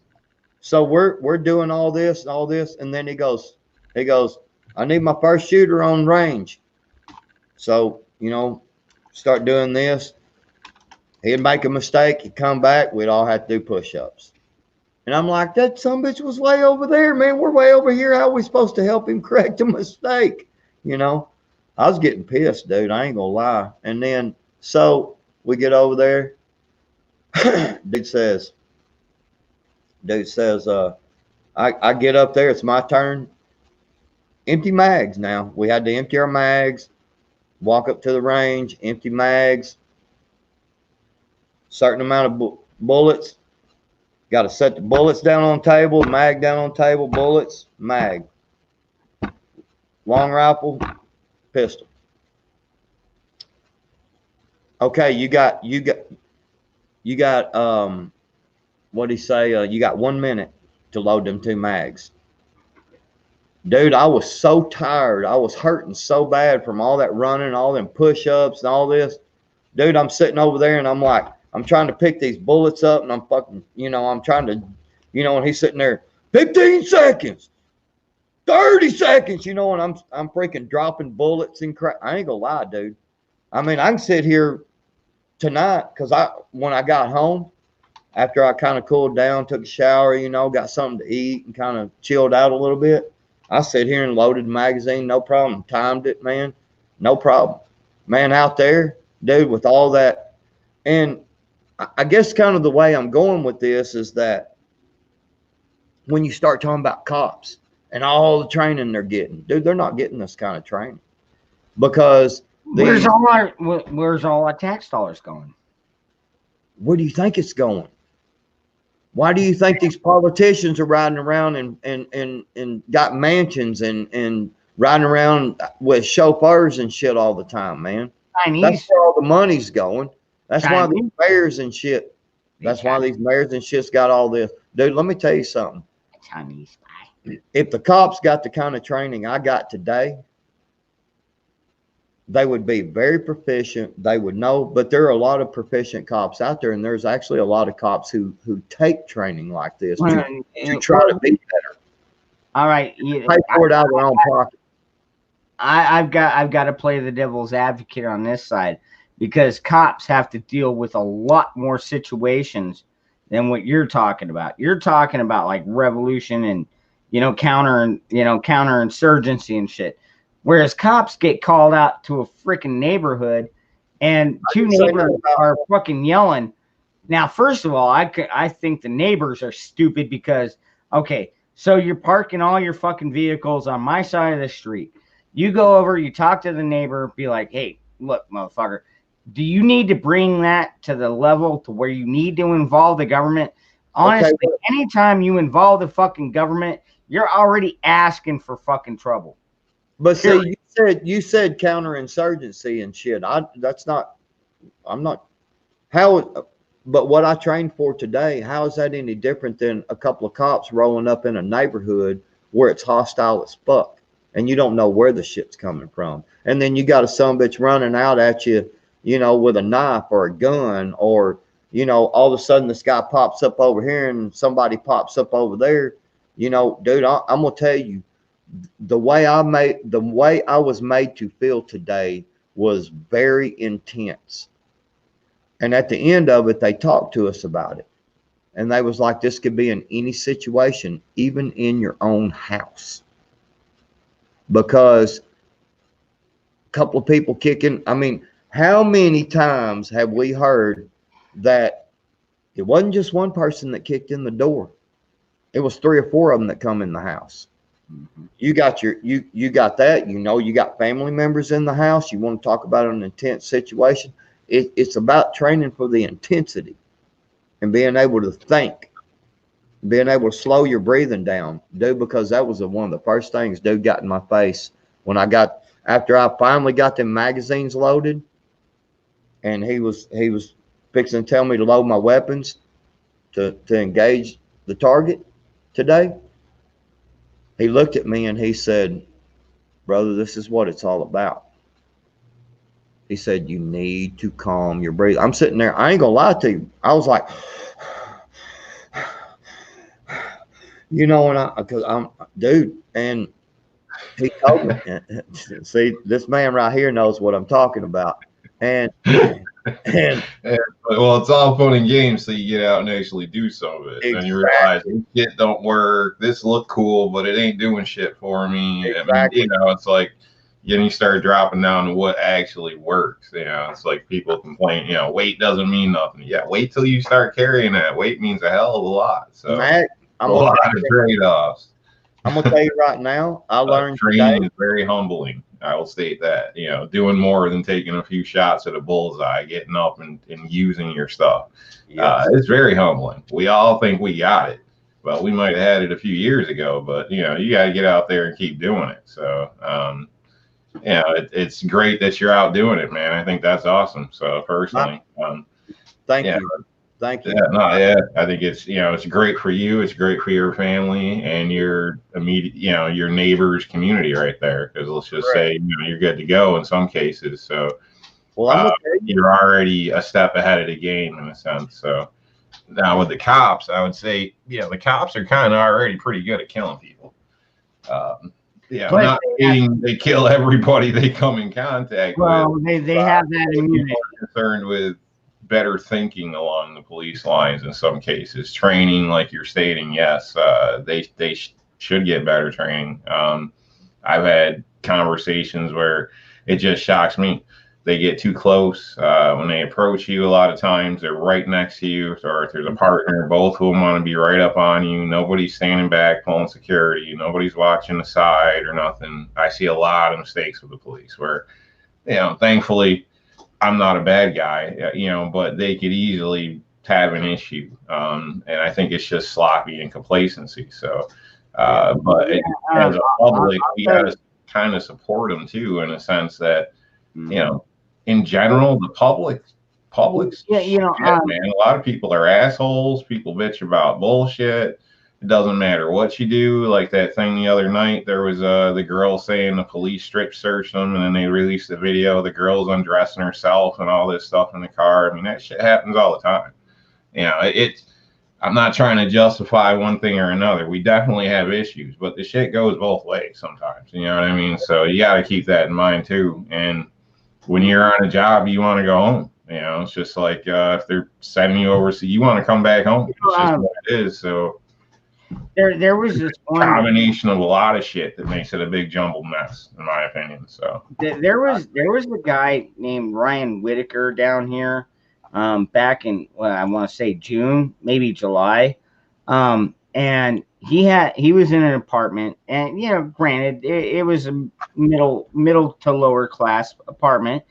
And one of the neighbors called the cops on him and his girlfriend because they were being loud, but they were playing video games. You know, so you're playing a video game with your girlfriend and you're yelling. Okay, you know, yeah, I'm gonna kick your ass, blah blah blah. You know, whatever. So he called the cops, and the dispatcher's like, okay, the cops are on their way. And about 10 minutes later, the guy calls back. He's like, hey man, where are these cops? And they're like, they're grouping up in the parking lot. 2 cops, 2 cars. They finally went up, pounded on the door of the apartment, and then, you know, it had the little peephole, but the cop didn't stand in front, which I don't blame him. That's like a fatal funnel. You don't stand in front of the fucking door. You just don't do that. So, anyways, they pounded on the door, said Mesa PD, and moved off to the sides. So the guy comes up to the window or to the door, looks out, doesn't see anybody, but he heard the pounding. So what does he do? Grabs his firearm, puts it behind his back, opens his door, and steps out. And as soon as he stepped out, he saw the cop, and the first thing he did was put this hand up and put this hand down. And the cop behind him lit him up, killed him. Fucking killed him. He didn't even know there was a cop behind him. Just executed him. And then what do? They pull the girlfriend out, and she gets to watch her fucking boyfriend do the death rattle. Like, seriously, really fucked up shit, dude. Like, I mean, and those are times where it's like, is there enough training? I mean, like, seriously, if you don't have a gun pointed in your face, why are you shooting him in the back? It's not like the guy was out there fucking robbing a Walmart or shooting at people. I mean, you know, if they're already assaulting people or threatening or killing people, that's one thing. But this guy is in his own freaking apartment making a fucking nacho dinner, playing video games with his girlfriend, and these cops fucking executed him. I mean, seriously, like, dude, that cop needs to be removed. Period. Yeah, some of these cases, it seems like they're scared of their shadow, and that's where I think, you know, they need to be kind of reminded that they're just individuals on a job. I mean, yes, they have a union behind them in some, you know, in cases, and then they've got that immunity. You know, fucking immunity. Why don't we have? Exactly, like in my opinion, they're just a citizen with a job that job sends them places to be nosy or to respond to something. So that puts them at a little more risk, and that puts them kind of like you were stating, where we'd like to think they were, I don't know, a cut above and trying to avoid some of the stuff, because, you know, if it was us going to respond to a call, we would probably be seen as the instigator or something was bad. But because it's the law going, it's okay because it's sanctioned by the government. So basically, how they approach it needs to be careful, and that's part of the job. You know, it's a shitty deal, but everybody's not a killer. Every black guy's not selling drugs. Everybody screaming and yelling in their house isn't in a fight. You know, so, you know, exactly. I had a neighbor, I thought people were getting killed, you know, and they're in the next house. Video games. I was like, what the hell? I didn't killed on TV. Kind of peeked in the window through my driveway, like, what the hell's going on? You know, but I didn't call the cops. So they're just honestly. But when you look at the amount of people that actually are out killing people, dude, it is so minute. Like, Well, no, it's not minute. I mean, anybody that gets killed is a bad deal. The thing about it is that no, I'm saying killing people. the only way we could hold cops to a higher standard is to give them a lot higher level training. You know, I'm telling you what I learned today, brother. It gave me a whole new respect for things, man. I think That I still think that I still think the citizen. I'm telling you right now, you can say what you want to, but if you got to walk up to a door where you think there's a domestic dispute going on in today's society with all the shit going on with, I mean, cops are sitting in their cop car and people are shooting them. Okay. People are walking down the street, they're getting shot. You know, I mean, dude, I'm telling you, you want the reason why they kept pushing us and dude was yelling at us and just, you know, dude, I'm fumbling. He's like, you got 15 seconds to get the magazines loaded. And I'm freaking just, you know, it was to teach us that to get us to that stress level. And then, you know, he's like, all right, you got, you know, now you engage, and he's just blowing, you know, it's the whole point of that stress level, getting that stress level way up, because you've got to learn how to deal during stress. See, a lot of police officers don't get this training and they want to defund them. No, man, what you do is you put the money more into training, get them some good gear. Eating people out. Yeah, I would almost people out. Exactly. Not meant to be an officer. Exactly. You know, what happens when you an argument and they instantly want to fight? They can't deal with an argument. Put them through your training so they train with the citizens. Ron, because now you're still a citizen, are you not, Billy? Yes. Would it not be a good thing for these cops to go through the same training you went through? Gosh, what a hell of an idea. That's what I've been saying for the last 45 minutes. No. Be held to the same thing we are, in a sense. Exactly. If we stick our nose into something, things go wrong, you can bet your ass we're going up the river. Exactly. Careful how you deal with things. But God forbid Kyle Rittenhouse, 17-year-old, out there trying to clean up the city and help people out, has to protect his life and kills a few people, and now he's possibly facing a life in prison. Because he's a political pawn, unfortunately. It's dude, sad. He's not going. That's what it all is. He's not going to prison. He will have a lot of money when this is over. It's just a political pawn. Just like New York said, he's just a political pawn right now. Soon as some stuff happens here with the election, yada yada, that stuff's gonna go away, dude. Look, he's gonna be fine, man. You know what I'm saying? Look, he will.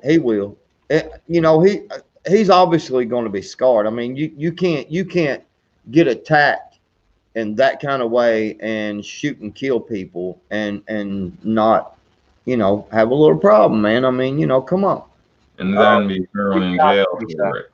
So, and then be thrown in jail for it. Yeah, I mean, that's bad on top of bad. So no matter how it plays out, it's going to have a mental effect to him, and it's going to affect his life forever. Absolutely. But here's the thing about it. When you sign up to be a police officer, when you strap a weapon on yourself and you go out into the public, and it could be just go to the grocery store. You strap that weapon on yourself, you better make sure you completely understand. Are you willing to use that weapon? If you pull it, are you going to use it? Do you use it when you pull it? You know, there's a lot of factors in there, man, because, you know, you pull that weapon and you ain't had that kind of training. I'm just going to tell you right now, you missed that target. You missed the bad guy and hit that lady in the background who's just ducked over. Bud, you're responsible. You know, well, why are we responsible, but the cops aren't? I think that's what he's saying, in a sense. Unless I'm wrong, but I think you No, should I be mean, responsible. dude, how Just many like times, you or I would be, in a sense. how many times have the police missed and killed an innocent citizen?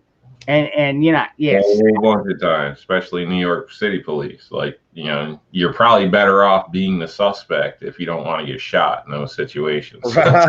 Shoot everybody else. yeah, you're laughing, but it really ain't a laughing. Yeah, no, it's It not. is. It is a laughing matter because the fact that all they do is try to find ways to look, dude. All that pretty equipment don't mean shit if you don't know how to use it correctly. Period. If you don't know how to put on your plate carrier properly, and a lot of people will say, "Well, look, I've got it on." Well, that don't mean it's on there properly. There's a lot of dude. There is just so much more to this than anybody can ever imagine if you've never been through it. And I just got a little small taste of it today. And dude, I'm gonna tell you, it was an eye-opening experience. If anybody at all can afford to go to any kind of training whatsoever, do it. If you've got a buddy that's some badass, that's been through this kind of stuff, and they're like, "Hey man, why don't you come to the range with me? Let me give you a little training." You better accept it. You better try to make it happen if you're going to carry a weapon. I'm just telling you. It's humbling. I'm gonna tell you. It's humbling, big time. Because you can have all the pretty shit you want, all the pretty weapons, all the pretty gear, and like New York was saying, I discovered my mag holders for my AR mag holders completely useless for what I was doing today. They were in the way. They were Dragging too much. Oh my gosh, dude. Because one of the things when you dump a mag, one of the things they look for is, are you looking down? When you look down, you're screwing yourself. And I was like fumbling, and I ended up I had to look down real quick, to get and right there I was like, them mag holders are gone. Yeah, but that was something different. Still training. That was still training. Or a dump pouch. I know the metal mags slide in a lot easier than the plastic mags with all the extra on the side and all that crap. It's a son of a bitch. But I'm gonna tell you something else too. I saw 3 mags today, mag pulls, some of the best mag pulls. 3 of them broke today. Damn. Wow. Yep. 3 mag pulls broke today. You know why? These? You know why? Running, dump the mag, they fall out, and I seen 2 ears broke, and it's mainly the little ears. You know what I'm saying? Yeah. Oh, yeah. These right here. These right here. Yep. These right here. Fell right on when top. that mag falls out, and it would go and hit the ground. And I also seen this piece right here broke off. Okay. Today.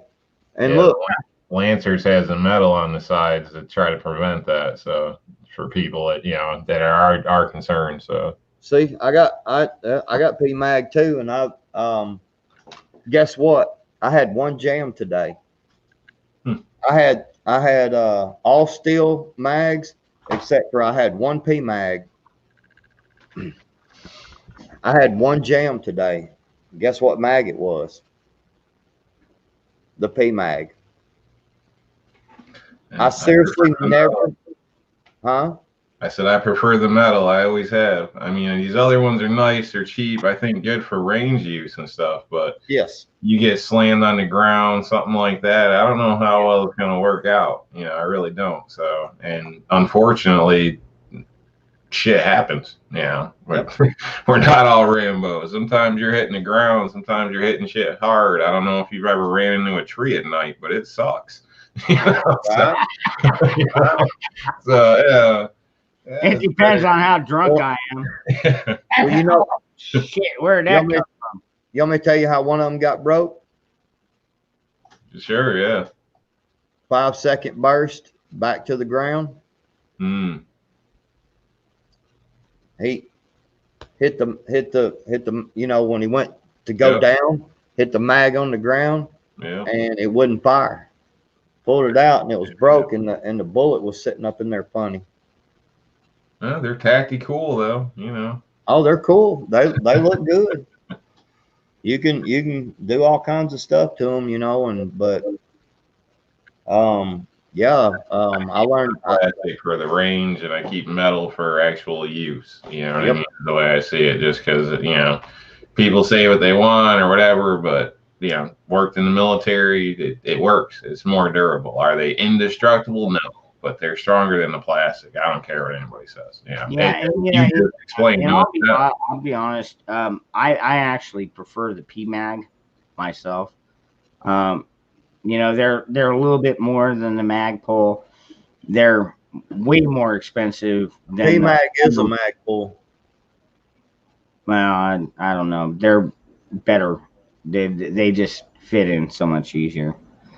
But I've damaged at least 2 of my aluminum magazines by doing just like you're saying, when you're out there running, gunning, moving back and forth, and you drop one, it hits a rock the right way. Next thing you know, you got a dent.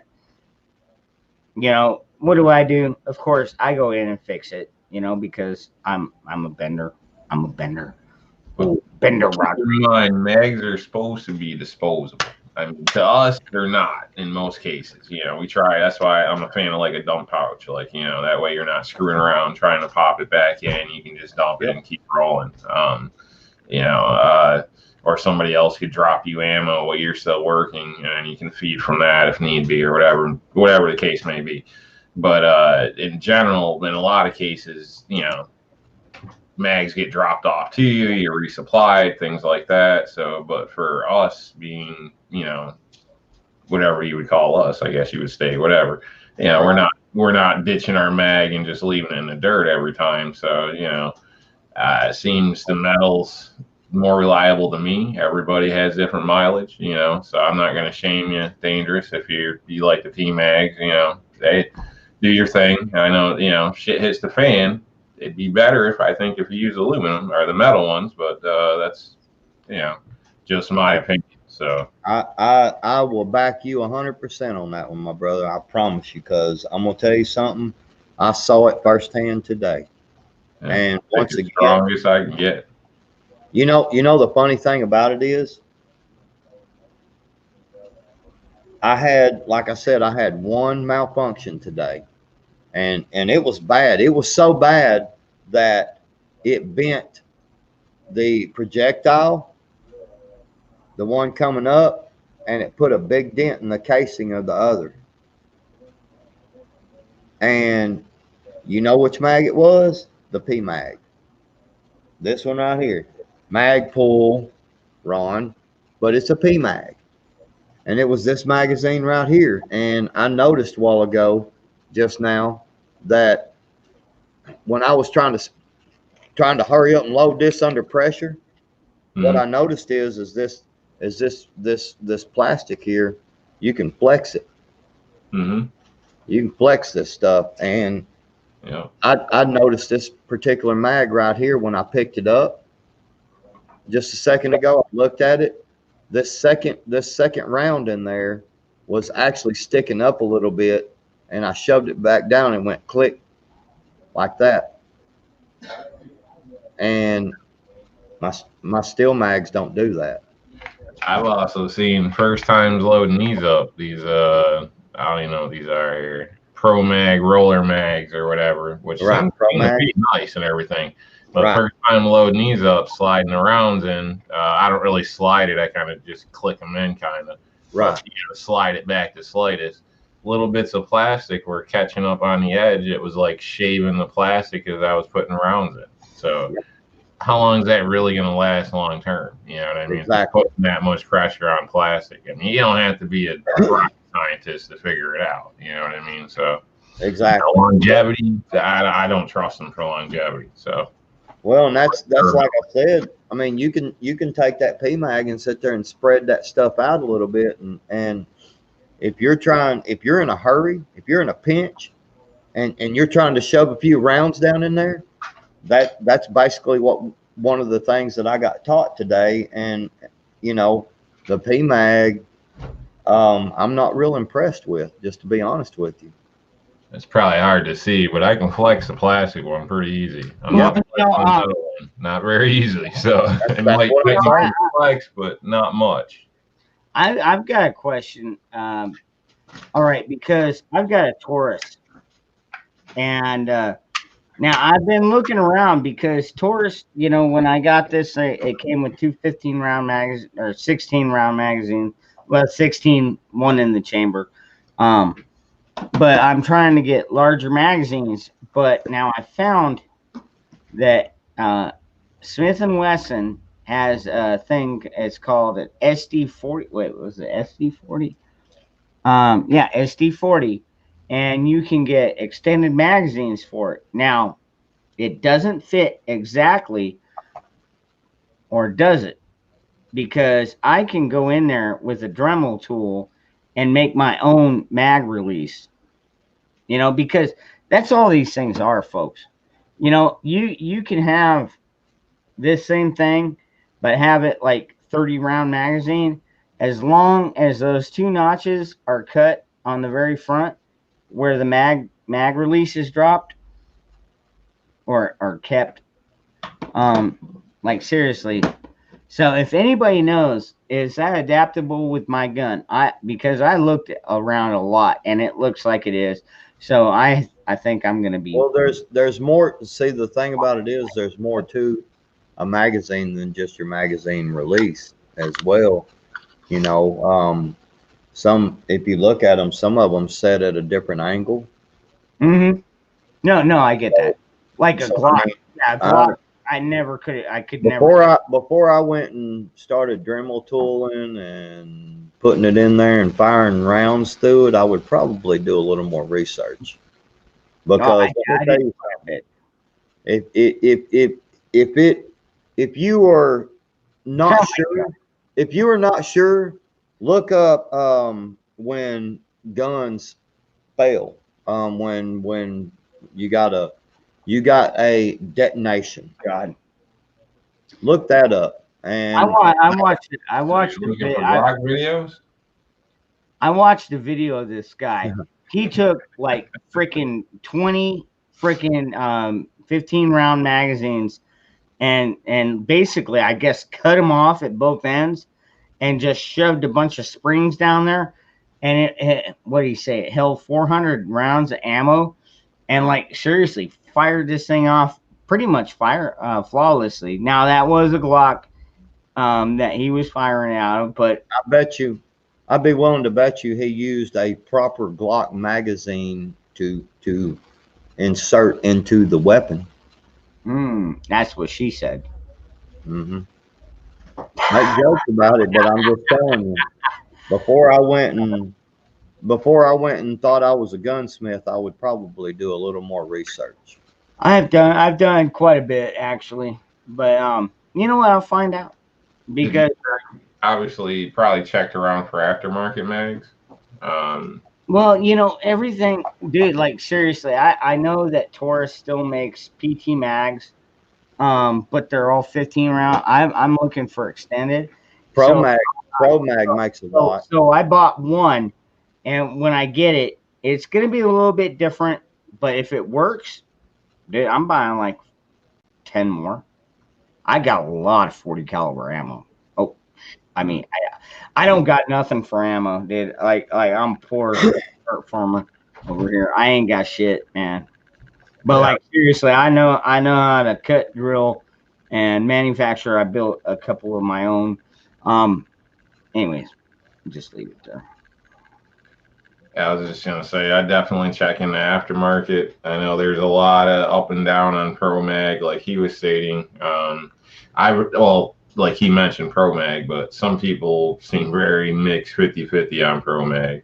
I myself, for the guns I use, Pro Mag 4, the Smith and Wessons, they work flawlessly and they're half the price. So Yep. yeah, you can say whatever the hell you want. I've had videos where people are like, "Oh, great, all the mags work," and they're like, "Well, they're Pro Mag, throw them in the garbage, buy a real magazine." And I'm like, Freaking Aaron.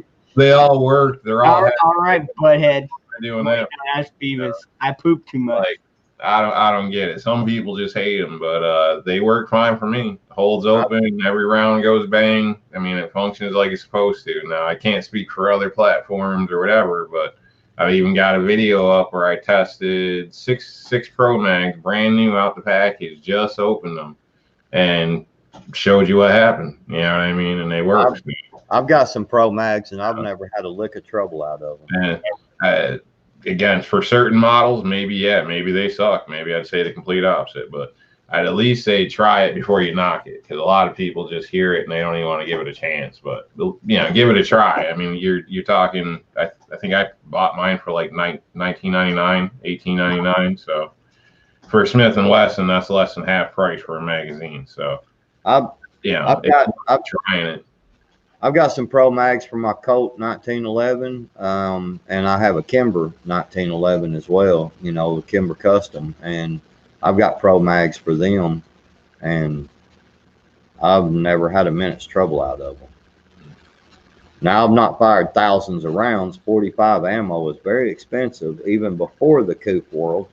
I've fired thousands of rounds of 9mm through Pro Mag, so right. I've had some for, I don't know, 6, 7 years, and like they stay loaded. I may use them on the range, but when I get home and clean them up or whatever, they stay loaded. So, and they still work every time. So, I know that's debatable, maybe bad practice, but the way I see it, if they run for 7-10 years and I got to buy a new one, I got a pretty good deal. So, that's. Well, I promise you, I know somewhere. I actually have probably extra mags brand new in the packs anyway for everything, because right. Mags are disposable. You know what I mean? They're not, but they are. So you don't want to be in a jam and then don't have a mag or lost your mag, or what the hell good is your gun without a mag? So right. If you got extra ammo, have extra mags. It's that exactly. Dude, we've actually got this one buddy of ours that, like, when he buys extra ammo, he buys extra mags. So that way he, like, literally, it's like every fucking bullet is accounted for in a magazine. So. Well, the thing about Eric, what I've seen over the last today and over the last week on some other practice and stuff we were doing, I will be probably doing exactly what New York said. Using my P-Mags just on range day, just playing around, just trying to, make sure I'm sighted in good, yada, yada. But in a run and shoot situation and things like that, when we're training like that, me and my buddies, yeah, I'm gonna be using pretty much all steel mags, man. I've watched the guys who are having function problems and the guys who are not, and I'm telling you, the function problems 9 times out of 10 is coming with these plastic or whatever magazines. That's just from what I'm seeing firsthand, just straight up. So,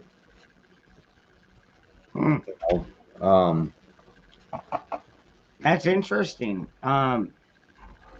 Because I actually, down here where I'm at, I've actually had better luck with, like I said, dude, I'm kind of a fan of those P-Mags. The Magpoles, don't get me wrong, dude, I love those. I've got a few of those, but I keep like specialty rounds in those, and those are the ones I put special tape. Like I don't know, everybody in the chat, like if you've got, all right, say you've got a 5.56 and you keep 223, and then you keep 223 hollow point, and then you keep 5.56 NATO, and then you keep 5.56 7 with the 62 with the green tip, and then you keep 5.56 with the hollow point. Tell me you don't put a different kind of color on each tape, or on each end. You put a different color of tape on each end. That way you know exactly what magazine you're grabbing. I mean, if you don't do that, then whatever, that's fine.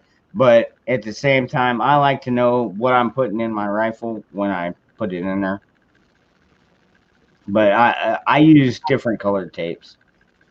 It just works. Hmm.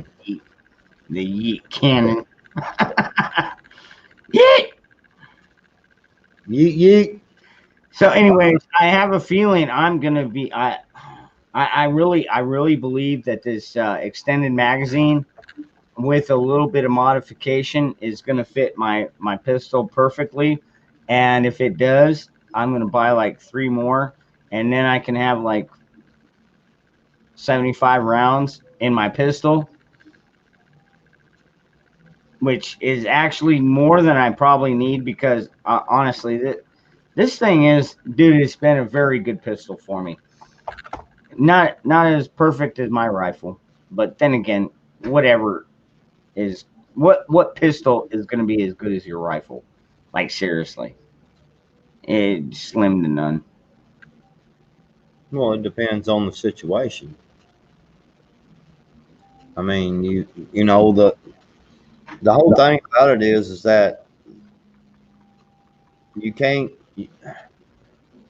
you got to decide on reliability or cost effectiveness. You know, because sometimes the cheaper is not better. And Mhm. I'm just telling you right now that I will be mostly running steel mags in mine from now on. From what I saw over this last week, I've gotten together with my buddies several times, and um, we're trying to get really efficient and doing some training. Because man, I mean, if it's a tool, and you got to learn how to be efficient and work properly with that tool. And what I seen, the I'm kind of turned off of P mags now. Like I might even be willing to, if I can find a few people that's got some steel mags that don't like them, and they're willing to trade, I might just trade a few across and get rid of these P mags, man. I'm gonna be honest with you. I'm I've seen them. I've seen it in action, both of them. Hey, See you later, Eric. yeah, Eric, you have a good night, my brother. Hillbilly Eric. Don't forget, always be responsible. Right? Always work on being responsible. Yep. Always. Yeah, he gets pissed Never off. stop. Never stop being responsible. Never stop working on it. One thing everybody in the chat needs to know, Eric, he's like, he gets pissed off when people call him preppers and all that and hoarders. Dude, like seriously, he gets really pissed when they call us hoarders, which I don't blame him. But we are just responsible. It's like, man, we don't know what's going to happen tomorrow. We don't know what's going to happen next week. Hell, our brother, freaking even tonight's aircraft Sparky, he had an ice outage, dude. Like tonight he was on his phone. I mean, people need to be prepared for this crap. But there are a lot of people that don't have a clue what they're gonna do. It goes even further though, Ron. you're right. A lot of people don't have a clue what's going to happen. A lot of people don't have a clue. But, you know, it goes even further than that, one step further. If you're not training properly for it, when it does happen and you're not trained properly, you ain't going to have a clue how to deal with it.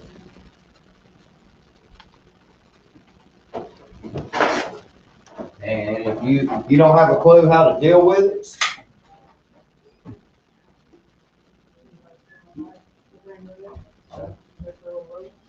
Well, I hope you got a Bible close by. I'm back. Yeah, I agree. That prepper stuff is kind of, I don't know. I wouldn't get upset, but it's more of a way of life, I think. Try to prepare for all types of things. I don't think it's anything crazy. I think it's personally crazy not to prepare for things. I mean, if you think you're gonna get out of college, get a job, and life's gonna be perfect, you're an idiot. Like, shit happens, you know. Hopefully that's the dream, that's the goal, but that's not really what happens most of the time. People stumble, people get fired, you know, everything's cool at work until one day somebody gets to stick up their ass, and now because you were a minute late outside talking to your boss, you get rode up and fired. You know, like you may need that for a job, you may break your leg, who knows, you know, there's all types of things that there's a lot of different things that call to have an extra supply of things like Dude, excellent example of that, dude, the COVID thing. Dude, I had an excellent job before this whole crap shoot started. we could all read the future would be millionaires on islands, right? I mean, come on. Shit. Hula girls everywhere, beer just flowing out of taps, everything would be great, right? Ammo, just, you know, people walking around handing out ammo. how's the old saying go? If I knew then what I know now. Yeah. Yeah. Boy. Oh, I got a good question. I've got a good question. I just saw this on Family Feud the other day. If you could time travel back in time and meet your younger self, what age would you want to meet them? Me? Before I met my son's mom, so I could basically try to avoid that. So he's good, but I think I would have just hit it and quit it right there, and then just dealt with support and called it good. that woman was nothing but trouble. Hey, let me tell you something, man.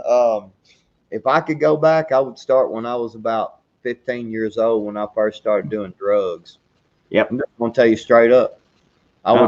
If I could go back, I would go back till I was 15 years old, where I'm not doing 25.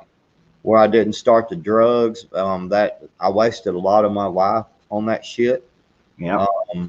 You know, I don't have a problem with you know, with a little bit of weed. I don't think that teenagers should be smoking weed. Your brain is still developing. I think once you get up, Distraction. They yeah, get there's already too many damn distractions. So all they need is their excuse to sit on their ass and be lazy. So exactly. Yeah, I'm not. Yeah, you got your bills paid, you're doing your job, whatever, and you want to smoke a joint on the weekend, so be it. But you shouldn't be skipping class or laying around on your ass, expecting your parents to do your laundry, clean up after you, and then give you change to go get high. I mean, you kiss my ass. It ain't, I mean, that should not be the way it's gonna go. And you definitely ain't getting my car keys. Oh, hell no. Well, yeah, and so I think that I would, like I said, man, if I could go back till I was like 15 years old, and because I wasted a lot of my years, man, fucking with drugs. I mean, I did crystal methamphetamine. I ain't gonna lie, I was a meth head. I spent a lot of money. I wasted a lot of my life. I had some of the funnest times, but Big Son, let me tell you something. Anybody listening, that shit will ruin your fucking life, man. You'll have some of the best times you'll ever have in your life, but you will pay for it dearly later. Trust me on that. You know what? Aircraft Sparky out in the chat said he would have gone back to 2007 and kept all his money in Bitcoin. And honestly, they're trying to push a cashless agenda on us now. So you might not, that might have paid out for you. Anybody that does not think that we're about to go to a cashless society is crazy. Yeah. They are going to make it happen. I'm telling you. So And They're going to try. They're definitely going to try. I mean, when you're dealing with a fiat currency, all numbers and digits, I mean, Yep. I lose it to their advantage, So, oh man, I'm a cash guy myself. If I can, I try to use cash. I'd be honest, I don't even own a credit card. People call me crazy. I don't do Facebook. I don't do credit cards. I don't do half this stuff. Joe, I don't want to pay more. I don't have a shiny new car, and that's fine. Doesn't matter. But what I do have is cash. So if I wanted to go right now to your house, I could hop in my vehicle and go because I'm my own damn boss. So hell, come on, man. We fix real freedom. You know what I mean? Being a debt slave for all the shiny shit to impress the friends that are worth shit anyway in half the cases. What the hell is the point? Hell, New York. All I can say is a few load, New York, load I that like to keep these as barter. For people I trust. New York, load that car up and come on, man, because we're going to do some more training and we're having fun. Where are you at? Arkansas. Arkansas. And yes, I've seen what Joe Smith put. Isn't there a requirement for everyone in Arkansas to become a meth head? It is bad here, but it's pretty bad all over the United States because it ain't just meth, it's methadone and what's the new one that they're doing. How long have you been doing speed, boy? Shit, I can't even keep track. But yeah, exactly. It's bad all over. Same here in New York. So I got a friend I haven't talked to in a couple of years because he went down. He owned oh man, there's no way. Buildings. I think it totally had something like 30 some odd apartments, brand new truck. He had his own house, everything set up. Basically got into that shit. Everything went downhill. He lost his bike, lost his car, lost his brand new truck, lost his property. Sound like a stupid country song. If I want to buy his old furniture, I'm like, hell no, But it ended up. It gets people, man. You can't win with that shit. There ain't no point in playing. Yeah, it ends up sounding like an old country song, man. You lost your fucking goods, your job, your house, your wife. You lose everything, man. Oh, yeah, I did. Oh, yeah. I did. I went from a nice 2-story, 3-bedroom house, fenced in backyard, big piece of property, had brand new bass boat. I bought it off. It was literally in the showroom floor. It was not one of them sitting outside. I literally bought the boat sitting in the showroom floor. Big, nice, pretty red, black. It was that sparkly red. Had the black stripe down it, man. You had too much money. That was your problem.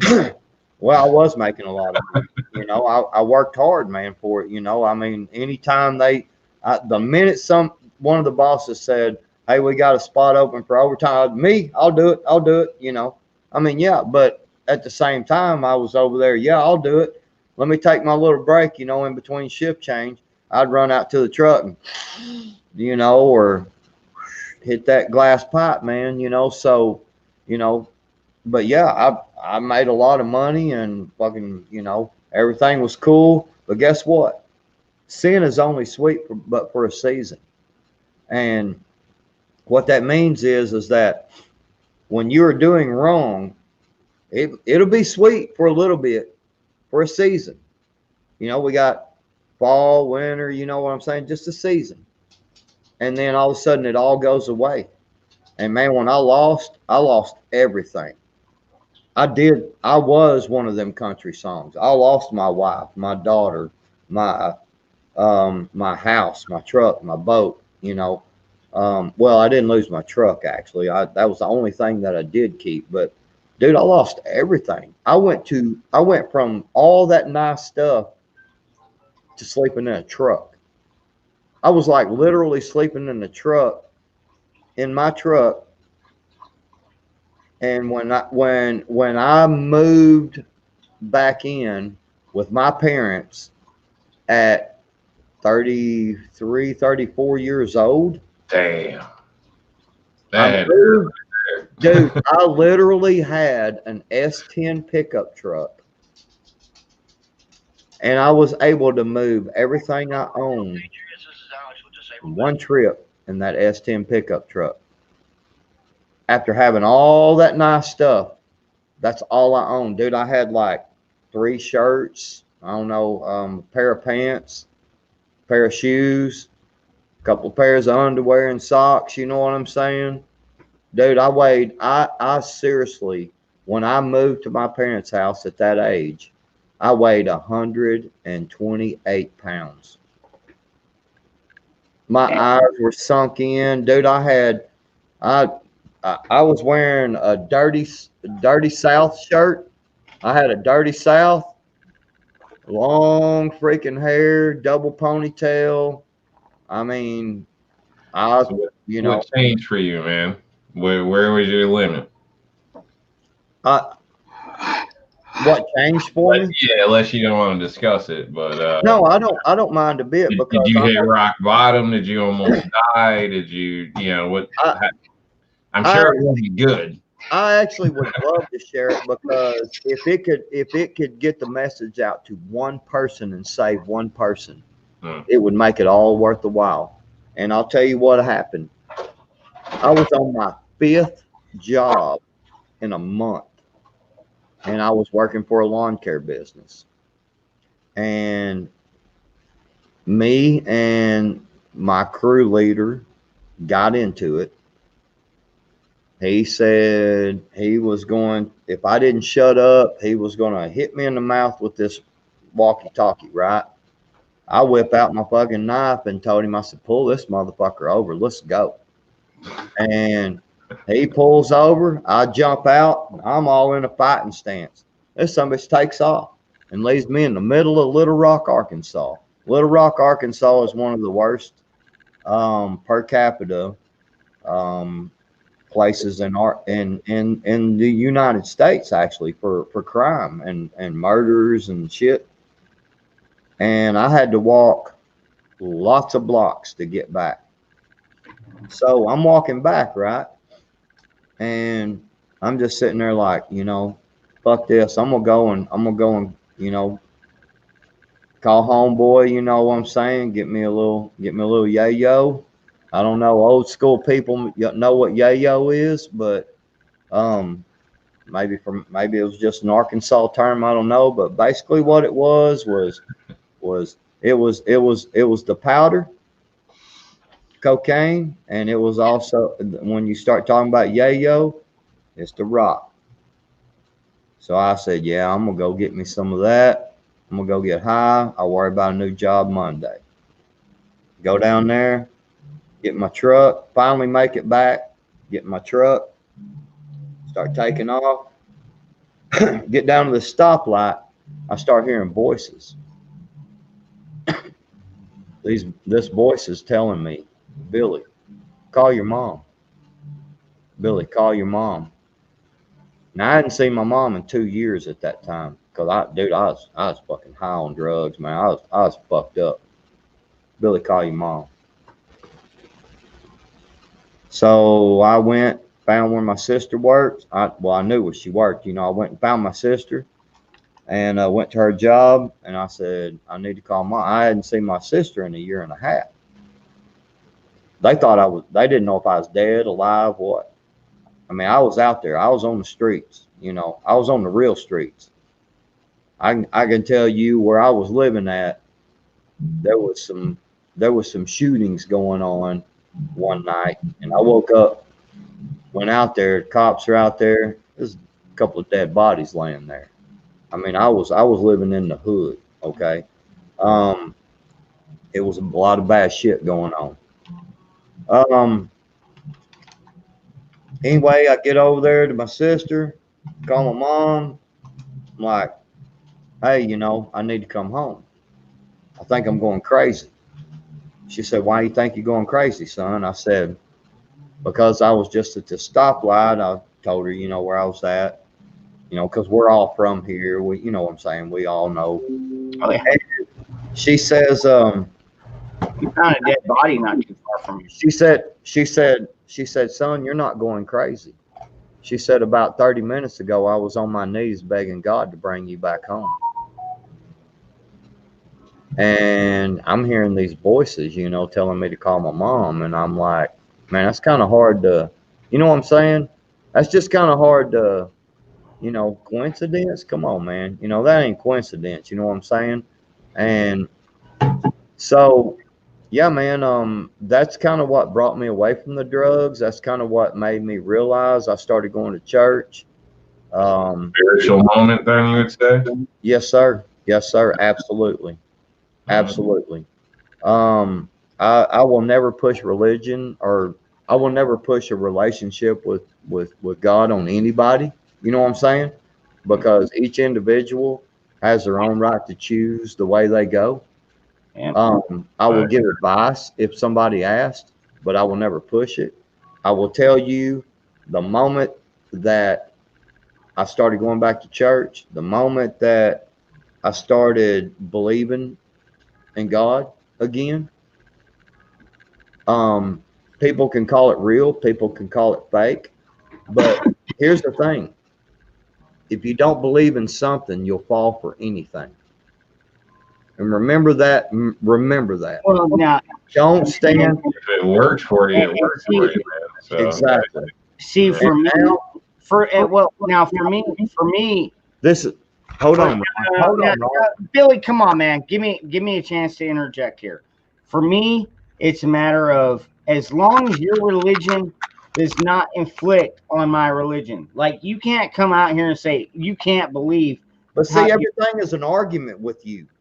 You can't come out here and interject. See, here's the thing. Billy, God, what the fuck are you talking about? This man down here asked me a question, and he straight up asked me to if I didn't mind to tell what got me away from that life. And I was trying to explain that, and I'm trying to show people that, this is the first shop building I've ever owned in my life. It's a nice shop. And it's paid for. I worked my ass off to pay for it. I got away from the drugs. I went from living in a truck, sleeping in people's driveways, not taking a shower for 3-4 days at a time, That's it. shitting in the woods. I'm being serious. No, I am too, man. stealing toilet paper, all that shit. Yeah, I'm being serious, brother. Yeah, man. More power to you. Whatever works. I'm glad it worked. But it worked. Yeah. I'm never pushing my religion on nobody. I'll never down anybody else's religion. If it will work and make you better, go for it. Go for it, because it will work and make you better. Mm-hmm. That's what I want to see, is people out here who have a bad life to find what works and makes them better. Yeah. That's what I'm pushing. And the only now see, the only thing I was trying to say, Billy, is, like, I don't have an issue with that at all. I'm a Christian, but Christians are being bashed at every level at this point. Hell, even if you're a Catholic, which I don't agree with Catholic. I'm just not down with Catholicism, but that doesn't mean they don't have the right to come out and say something. I just don't like it when one religion or one group comes out and says, well, you shouldn't believe that way because you're a racist or whatever, try and condemn you. Even, I'll go so far as even Islam. There are Muslims that I've met that are friends of mine. We don't like sit down and eat pork together because I do love my pork. God bless them. Bacon. Oh. But anyways, it doesn't mean that we can't be friends, and it's just, it's just when a certain group tries to push their morals upon you, which is exactly what these damn Democrats are trying to do to the rest of us right now. Most of us just want to be free to lead our lives and not be intimidated, harmed, ridiculed, whatever. And they're just making that to an extent to where, like, they're asking for some kind of civil war. I mean, we're not going to take it. I mean, if they think they're going to just like expect us to sit down on our butts and get in fetal position and say, go ahead, do whatever you want, the government is totally fucking wrong. Our government is totally out of control. Is and it? To be put in place. Donald Is Trump. Is it? Is it totally wrong for them to do that? Is it totally out of control? If so, I'm just going to ask the question of everybody: what the fuck are you doing about it? I know what I fucking did today. Yeah, you went out. I'll tell you, I pushed myself past the point that I had to have a medical personnel who was there with us today made me sit down. Don't kill yourself. Okay. Well, doing stuff like that, it's good to push yourself, but and it's good for but you know what? You can do more than you think you can do. No. Well, you gotta be like, careful. You don't want to have a freaking heart attack out there. I know exactly. Thank you, Rob. Thank you. You know what? Build up, but you make it. You're solid. You have a baseline now, so now you have something that you can work on. And next time I can do it without struggling. And 3 times later, now I'm running ahead. Look at this fucking new guy. You know what I mean? Exactly. It's the little steps, but you got to jump in there to do it. But definitely don't overdo it, especially if you got medical issues or whatnot. Push harder than you think, but obviously there's a fine line. Don't be stupid, because that's one thing. People can do a lot more than they think they can, but they never unlock that power of the mind. It's like hitting muscle failure and then you still go after a while. How can you do that? It can be done. You can run and puke. It can be done. People don't think so. They think as soon as they cramp, they got to stop. No. You can do a hell of a lot more. Yes, you can. You still got to be careful, especially if somebody's pushing you and you drop and you got an issue, then they got a liability. So be careful, but definitely push. The smartest thing to do when you are training is to listen to the experts. Period. Somebody there, I'm not medically trained, but we have people there who are. And guess what? That person come over and told me, you're going to sit down for a little bit. You know, man, you have pushed hard. Awesome. But they told me, they said, I'm sitting you down for a little bit. When you actually listen to that medical personnel, that's when you're okay. That's when you know. And now, just like you said, New York, I know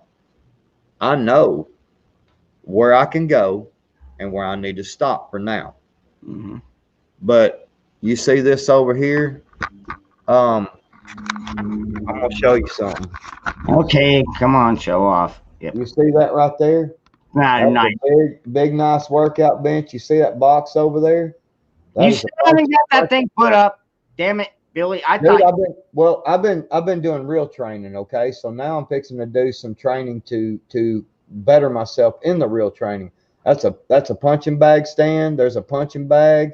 I've got that's a punching bag and speed bag stand. I've got a jump rope over there. I've got boxing gloves. I've got the workout bench. You got a really nice setup. You did. You know what? You know what I figured out is that if you take your AR-15 or your AR-500 plates and you set them on your toes, makes it really easy to do sit-ups. It's like almost better than a couch. And I'm gonna say, because you've already said this once, and I'm gonna say this for the second time, the best thing to do is put them AR-500 plate and plate carrier on your body and do some fucking setup. I am nowhere near that fit, dude. Like, seriously. Come on, man. What do you Well, think? how do you get that Captain fit? America How or do you get that fit? How do you get I'm that? working on it, dude. Fuck. Don't give me a hard time. Why I'm not? Why working on not it. put? But why not put the plate carrier on and try a couple of setups? Because I'm not to that, and I don't have You're anything else. right now. I know it sounds crazy, but it's almost like basic training. You show up, you know, they basically you're wearing that shit pretty much all the time. You're doing Yep. pretty much everything except morning PT. Yeah. You know, you're getting smoked in it. You're waiting in line. You hurry up and waiting. You get your high speed training, all that crap. But you know, and the first month or so, you're dragging ass. Everybody's all excited. They can't wait to get the gear. I, Then you when know, you got it all the time, they're all crying. And then I a can month or see so that. in, everybody's good, and you can kick it up another notch. You know what I mean? But it takes a little time. But It it's takes like time. every day. It's like losing weight or quitting smoking. But you have to start somewhere, right? yeah, you I am. I got am. to force yourself to do. Yeah. Mental discipline. You know what I mean? Or like he's got a training partner or something. That's what most people need is a kick in the ass. I mean, everybody. Mhm. Me myself too. You know, it's Really? you got somebody else saying, "Hey, come on, keep up. You can run a lot further." You know what I mean? And I'm telling you this asshole right over here, that's my biggest kick in the ass right there. Like he's always like, man, I did this every day. you know, and he doesn't come out to my face and say, look, motherfucker, I did this. What are you gonna do?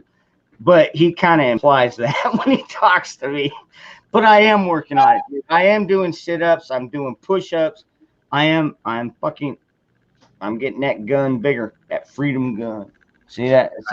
They sell shirts online for like $35. I've seen them where you can put your plates in the shirt.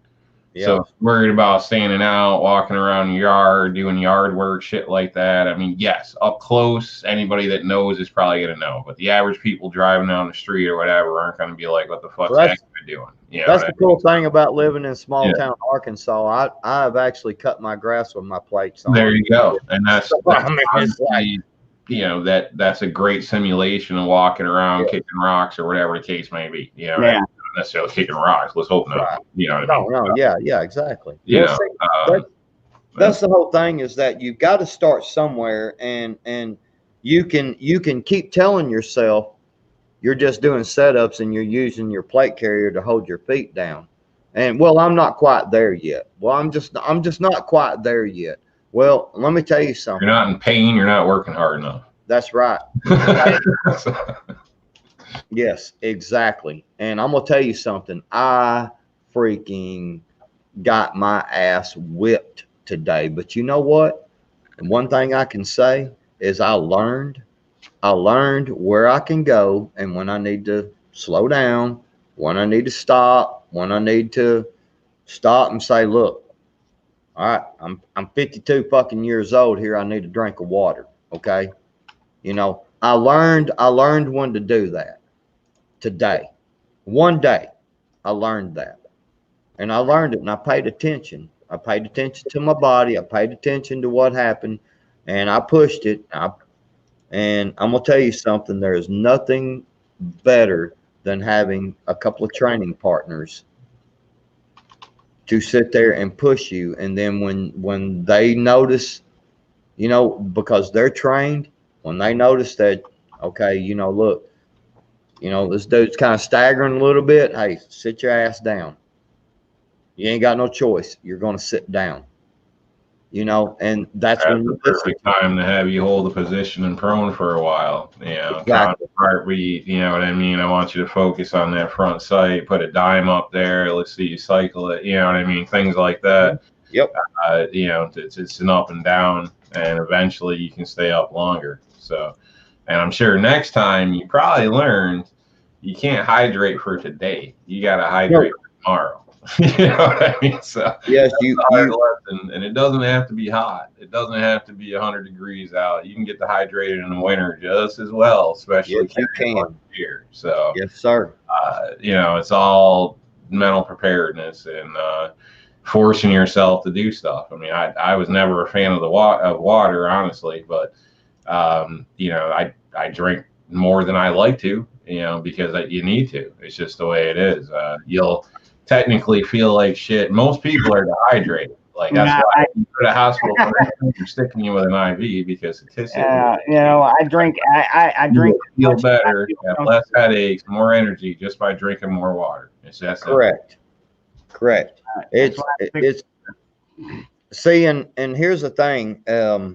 You know, I'm gonna be flat honest. I'm not gonna lie about it. I'm not ashamed. And seeing this is part of my training as well, is being honest. You have to be honest with yourself and with everybody else. Today, I looked at my trainer and I said, I'm done. I can't do this no more. I'm shaking. I'm fumbling with my magazine, dropping bullets on the ground. I'm done. You know what? They come over there. I had 4 or 5 guys come over there, man, put their arm around me. They're like, "Hey, dude, look, man, I know it's hard. Take a breath. Take a minute. Take some time. Don't give up, though. Don't give up. You have done too good for your age. You know, I mean, you've been dude, working. do you realize the youngest dude I was competing against today was 23 years old? 23 or 20, yeah, 23. Come out, just left the Marines. Is that right? 23 or 24 would it be? Hey, whatever. Still though, I mean, you know, just the fact that you're competing against them, dude. I mean, you. Wait, New York said something. What'd you? Yeah, sorry, I was muted. I was saying, so you're running against somebody that just came home, huh? Just came home. Just They were really giving you hell, huh? dude. You That know, sucks. but you know what? I'm gonna tell you something. That young man, that young man was badass, dude, because he even came over and he come over and he put that fist up like that and I bumped fist with him. He goes, dude, I'm impressed. He goes, I'm impressed. He goes, we had, you know, basically we had to make you sit down. And he goes, I know you want to give up, man. He goes, but for me, don't. He said, I want that inspiration. I want that inspiration to keep going because I'm going to be 52 one day. And he said, keep going. Show me that inspiration. Dude, dude, it was just like it lit a fire in me, man. And I went back and I finished and I qualified and I'm about to, yeah. So I'm moving to, I'm getting to move to the next level. See, that's what it's about, man. It's about a team. It's about being a team. You find you a team of people, man, that, you know, it can be from anything. If you maybe you just love bicycling and that's what you want to do, you know, mountain biking, you know, whatever. But you always find you a team of people, man, who want to see the best out of you, and you want to see the best out of them. And Same thing with a partner in life. yes, sir. Don't Yes, get a sir. wife you got to drag along, damn it. Get a partner. Exactly, a partner. Oh man. Yes. Yeah, that's why I got family. Oh man, you want to see what I did to my thumb today?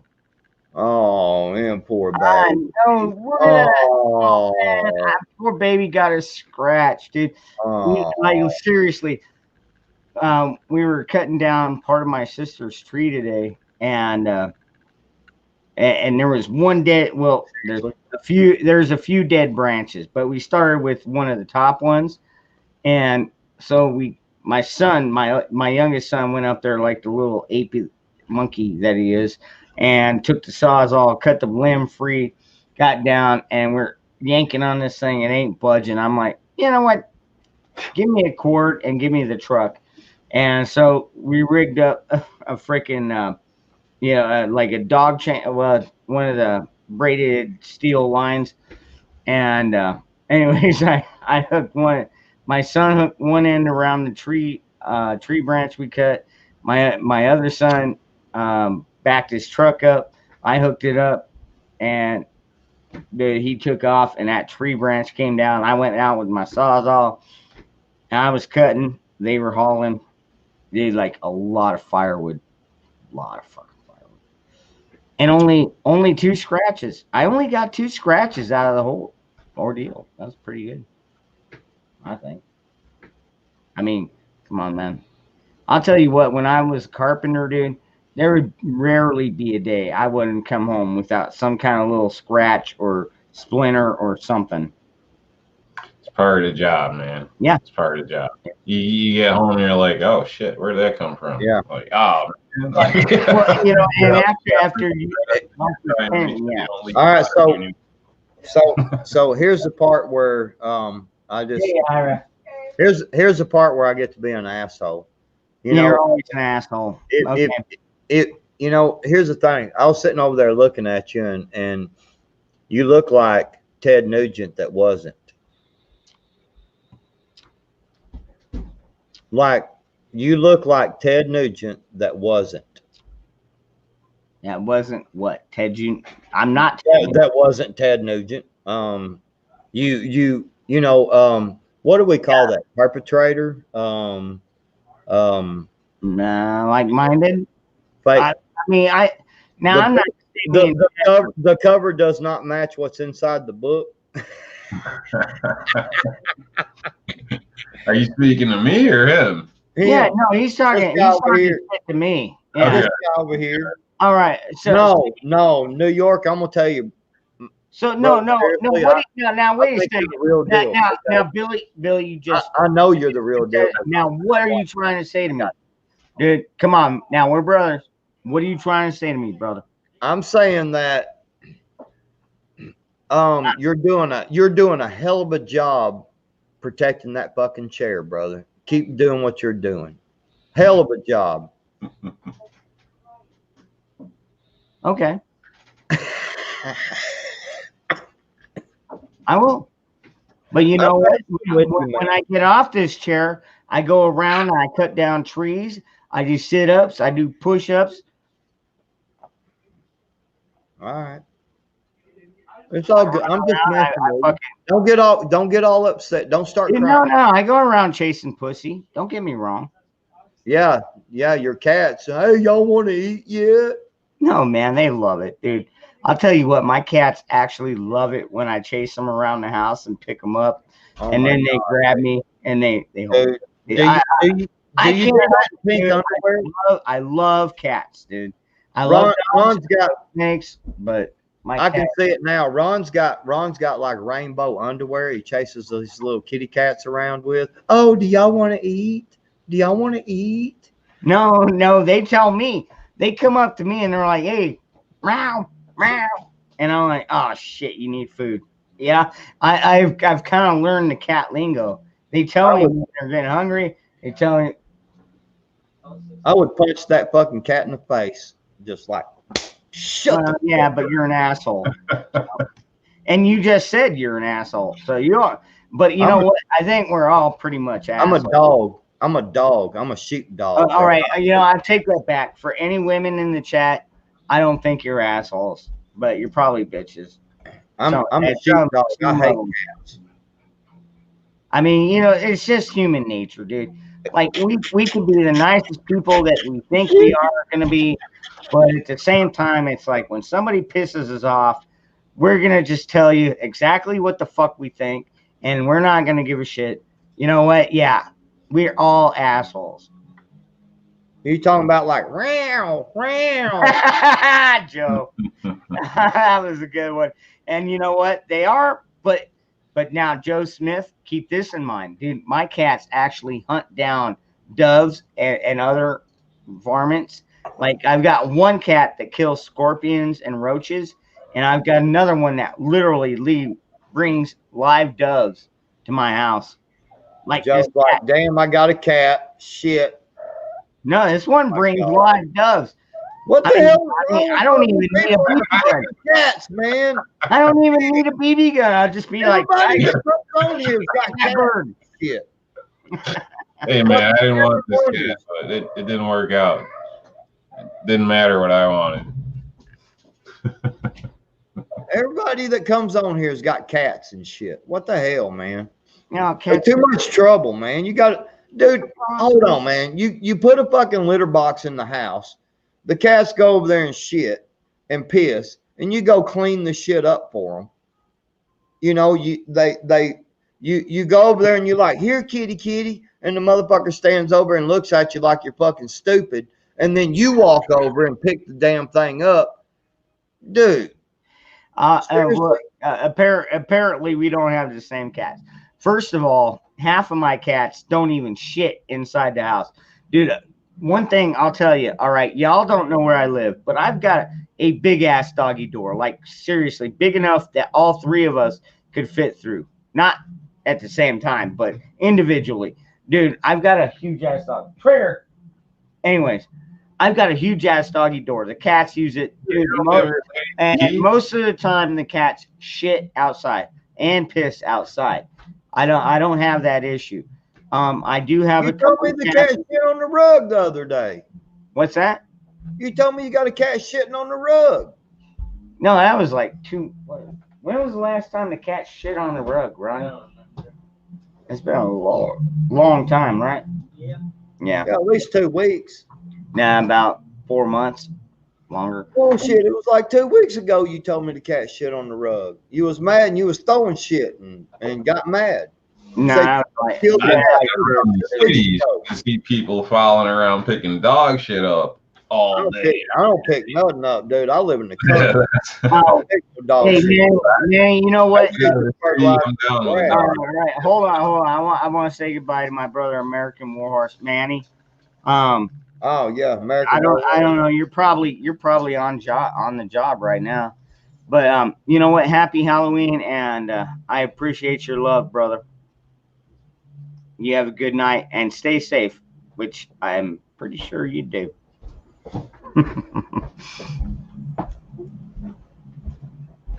Okay. So I've got this doggy door. Like seriously, usually when the cats go shit, they shit outside. Like I'm not even kidding you, dude. Like the majority of, but they stay in the backyard. I've got a fenced-in yard, and for the most part, they stay inside the yard. And then just cats go are good out. target practice. I'm not gonna go out target practicing my dog or my cats. I didn't say nothing about dogs. I said cats, man. We got Dude, some I love my cats around our neighborhood. I shoot them some bitches with my BB gun. All right. So I'm gonna go here. CLM #CLM. Cat Lives Matter. Cat Lives Matter. And if you've got an issue with it, I'll boot you off, and I'm not going to listen to you no more because that's what. I don't give a shit. If you don't believe the way I believe, I'm not even going to listen to you. I'm not going to hear you out. Fuck you. You're X'd off to me. You're excommunicated. Cat Lives Matter, or fuck you. You know what? You know what? It? You know what? Here's the thing. Do you accept Cat Lives Matter? Nope. Fuck you. You're a racist. Get out of here. You know what? I'm not even gonna listen. See what I got to deal with, New York. Yeah, I know, right, dude? I did it so well, dude. I should.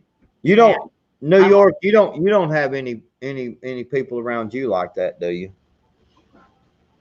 Not very. Like what around me? Like this guy over here. No.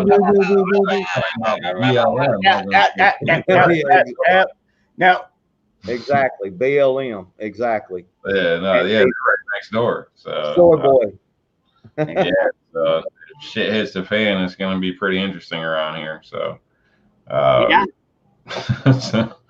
Well, you do live upstate, so you're like in a red district, right? Okay, so hold on. Victor Rand said something. Victor Rand in the chat said, "Oh, fuck the guy that's shooting cats." Let me tell you something. When you are responsible, when you realize that when you can't even go to the store and buy food, because it's happened here lately. I want to explain something to you. There was a couple of cats running around this neighborhood. We got wild rabbits here. We got quite a few wild rabbits. I'm gonna say if I sit down to a dinner plate, I would much rather be eating a wild rabbit than a cat. Okay, so I watched the cats killing baby rabbits around here multiple times. I'd catch them running up the street with a baby rabbit screaming its fucking head off. You know what it does? It don't eat it. It just kills it. Yep. Now it just kills it. Cats are notorious predators. Yeah. I will say that, and like, you know, even like Australia, they got a war on cats right now because they, you know, I think it's 23 or 30 some odd animals they find out of the stomachs. They eat on average 3 a day. They're having a lot of wildlife issues with birds getting taken out of trees, and basically, if it's a feral cat, it's getting killed over there. And you know, there may be a day it's come to that point here. I'm not against animals. I'm a pet person either way, a cat or dog. Yeah, they become family. I don't want to see any abused or harmed or anything, but at a certain point, there's I've issues got as far as, a freaking you know, pet snake, man. yeah. Like seriously, I buy mice for my pet snake at least once a month. At a certain point, they can become a nuisance or a problem to other things. So that is something that's a real touchy subject. And Exactly. like, I own a dang loudmouth cat over here, but you know, so I'm not up for just shooting any cat. But there's going to be a time where that's going to need to be a thing, especially some of these cities. They want to fix them, But if the cat's carrying, All right. I cat, just gotta say this. My dog weighs more than most of these Antifa punks. okay, well, so if the cat is killing the rabbits in the neighborhood, you know, in my place around here, I mean, you're killing my food because I really don't want to eat a cat. I'm not looking forward to eating a fucking cat. I'm not saying it could ever get that bad, but it could. So you don't like General Tso's chicken? I almost went there. People call that racist, right? They Well, make I almost- crack jokes. There was a local place here where they got shut down and they found nothing but cat carcasses all through the body. All right. Oh man, And guess what kind of restaurant it was? Mexican. You know, it's called, you know, it's not raised, you know what I mean? I don't know. Oh, man. And I've seen people roast a dog. Dude, right? at this point, it was Venezuela. History Because roast you know what? Venezuela, they had to fucking kill off their cats, then they kill off their dogs, and then guess what? They went to the fucking zoo. Yeah, I mean, like seriously, and that's what's gonna happen if fucking Biden or these fucking liberal, left-wing, fucking socialist pieces of oh my god, I'm gonna have a stroke. Now I'm good. No, I think I'm gonna pick up my gun. No, seriously, but like if they get elected, dude, our country will. Here's another question for both of you. If say Biden and the or I should say Harris gets elected and the left-wing liberal bullshit agenda gets to push forward politically, how long do you give it before our country collapses? And that goes, I want that to go for everybody in the chat too. How long before we go into total collapse? You know, a lot of people are saying 4 years. I'm thinking. Okay. Well, you asked us a question. Don't make it. All right, hold on, man. Hold a on. 30-minute question. New York, go ahead, sir. I'll let you answer first. Go ahead, sir. I would just say I think it's hard to judge. There's so many different piles of shit in the air. Which one hits the fan? Personally, I don't trust the economical numbers, like the economy. I think a lot of this COVID stuff has been used kind of as a whitewash for the economy. Honestly, I think we're having issues that people don't want to admit. Most Americans are in debt.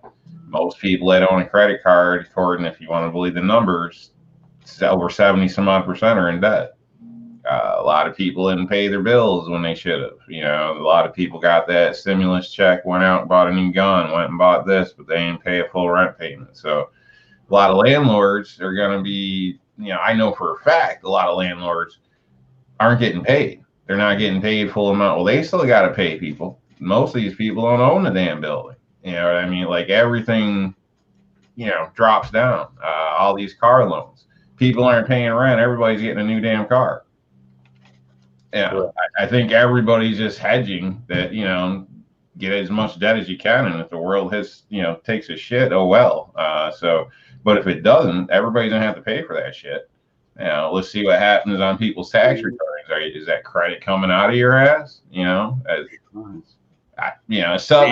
Somebody's gonna have to pay for this shit, and I don't like paying for it. I don't think my local government should have shut down. I don't think it should have been like it is. So, well, I don't know. I guess it depends. Basically, well, and to be honest with you, New York, a lot of it has to deal with the area you're in, because I'm in a conservative area, and we don't tolerate any of that kind of shenanigans. But like Portland or New York, I mean, honestly, how long do you give them until the collapse? Like, dude, like New York, we have seen an exodus from these liberal cities like never before, period. People are getting the fucking clue. They're like, man, we're not going to make it here, because they're just destroying. Oh my God. It's like part of our country is just destroying itself internally, but then they're taking down the middle parts too. God, it gives me a headache trying to figure out how these people get these stupid ideas that everything can be free. And the only thing that comes to mind is they've never had to do a hard day's labor in their fucking life. One hard day's labor might be enough for them. But I'd give them like 10, 20, 30 years. Dude, when we grew up, we didn't have internet. Could we go back to without internet? I know I could. Yeah, it's going to suck at this point. Guaranteed, man. We've all been lulled into this.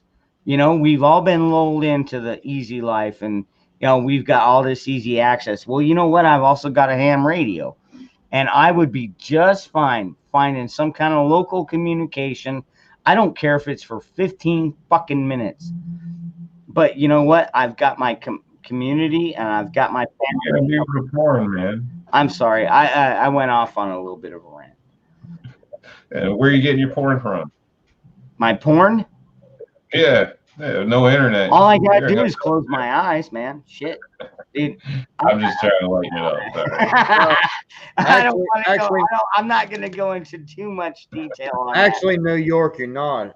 All the porn he watches crashed his fucking computer. I can literally close my eyes. I'm wondering, what kind of dogs need a doggy door that big? You know what I mean? Exactly. You got some kind of company sneaking in there. Thank you. So here's the thing, man. We sitting around and talking about the fucking government and the fucking this and them fucking that. Man, I mean, keyboard warrior. That's all I'm gonna say. If you want to make a change, you got to get out and take risk. You got to get out. Nobody starts I said this earlier. Nobody starts a business without risk. Somebody has to borrow the money. Somebody has to open the business. Somebody has to rent the building. Somebody has to take risk. If you're not willing to take the risk, you're not going to go nowhere.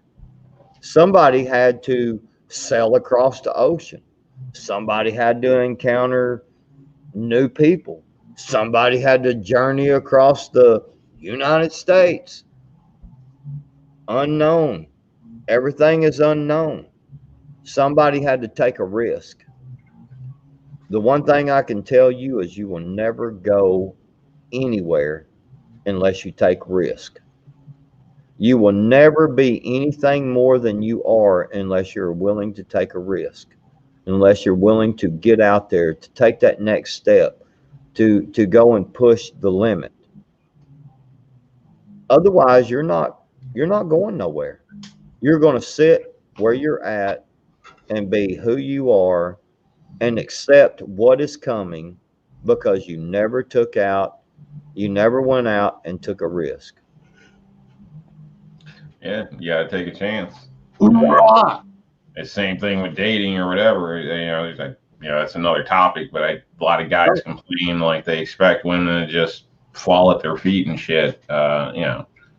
If you're not confident, if you don't take a chance, if you're not going to say hi, how the hell are you ever going to get anywhere? If all you want to do is drive down, wave, and holler, then the hell you expect? I mean, Exactly. It's out, walk, and do something, But I tell you, I first had a car. I didn't drive it half the time, and I had a car at 16. But I'd be on the street riding my bike, bullshit, and actually talking with people. And then if I liked you, I'd come back, pick you up in my car. But I don't want everybody liking me just because I got a damn car, because I got a job and bust my ass. So I would rather, if you don't want to hang out with me on my bike, don't think I'm driving your ass around. But that's just me. Exactly. You know what I mean? Well, I mean, that's the whole point, is that, I mean, you can even say so much. We can take it a step further out there and say, well, what the fuck you got to offer? You know what I'm saying? Let's dig deep into this. What have you got to offer? Because if you have nothing to offer but sitting on the couch and bitching, I mean, who wants to be with that? I don't want to be with no old lady that sits on the couch and all she does is sits on the couch and bitches. I'm sure an old lady don't want some old man like me sitting on the couch bitching all the time. I mean, the whole thing about life is getting results and to be happy, to have something, to have a little bit, hell, even if it's just a couple of crumbles off that slice of pie, you know what I'm saying? I mean, what have you got to offer? Are you just some old dude out there, Respect is earned. It's not just thank you. gifted. Whether that's from a wife, a friend, from your partner, whatever it may be. Respect is earned. You put in the work, you get the results. Don't just show up expecting a full paycheck. Do your time. Thank you. Exactly. And that's the whole thing, man, is I think that America has gotten really soft. And I think that conservatives has gotten really soft. I think that conservatives has sit on the bench for too long, talking a whole lot of shit on this right here, and this right here, talking a lot of shit here. Everybody's turning into teenagers, like with a freaking party line, talking shit online with their phones and all this, and I got that, and they don't do a goddamn thing. Look at our rallies. Look at any action that comes up with 2A, things like that. But all in all, most people sit on their ass. You also look at like these Trump rallies, dude. Those things get freaking huge, man. Like beyond huge.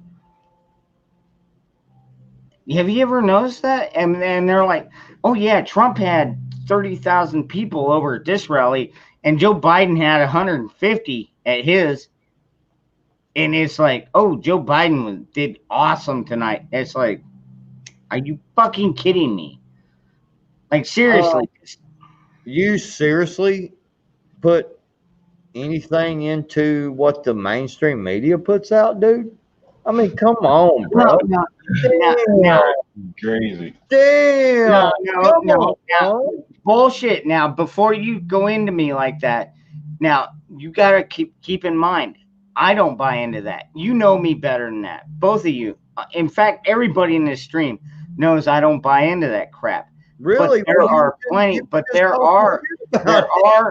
are plenty of people that do buy into that fucking CNN and MSNBC bullshit. Dude, you got to keep that in mind. But yet, we are the loudest. We are the most outspoken. And yes, when it comes right down to it, the silent. Who is the loudest and most outspoken? I'm going to call you on this one. Who is the loudest and most outspoken? I'm calling you on this one. I'm still with you. I'm just gonna smoke a cigarette real quick. No, I'll be- go ahead, New York. You're fine, bro. Come on, Ron. All right. Come on. Who's the most loudest and outspoken right now? The loudest would be the left wing. Outspoken, I don't know, man, because the right wing, we are getting people turning. Hold on, man. This thing is awesome. I love my fucking armor gear. It's getting uncomfortable, ain't it? For a minute. Well, yeah, when I've got my whole Halloween get up, yeah. Yeah, no, it's getting uncomfortable because you're wearing it. Check this out. Check Because this it's out. uncomfortable. Y'all are gonna love this. All right, let's see if I can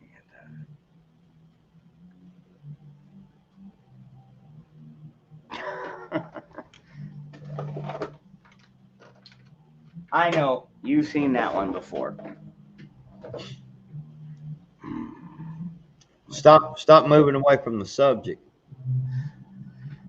Yeah, the liberals are fucking yelling, screaming, and being complete nincompoops.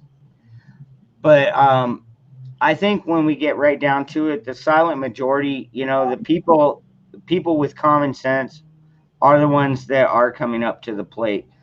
You know, the media is going to always hide it because they don't want us to be able to overthrow them or overthrow their socialist agenda, whatever the case may be, which I think it is. They just want to be socialist pieces of crap, and in which case I think they should all be removed and possibly shipped to another island, and maybe the boat sinks. Anyways, squeaky wheel gets the grease. Well, you know what? They also get the bullet too.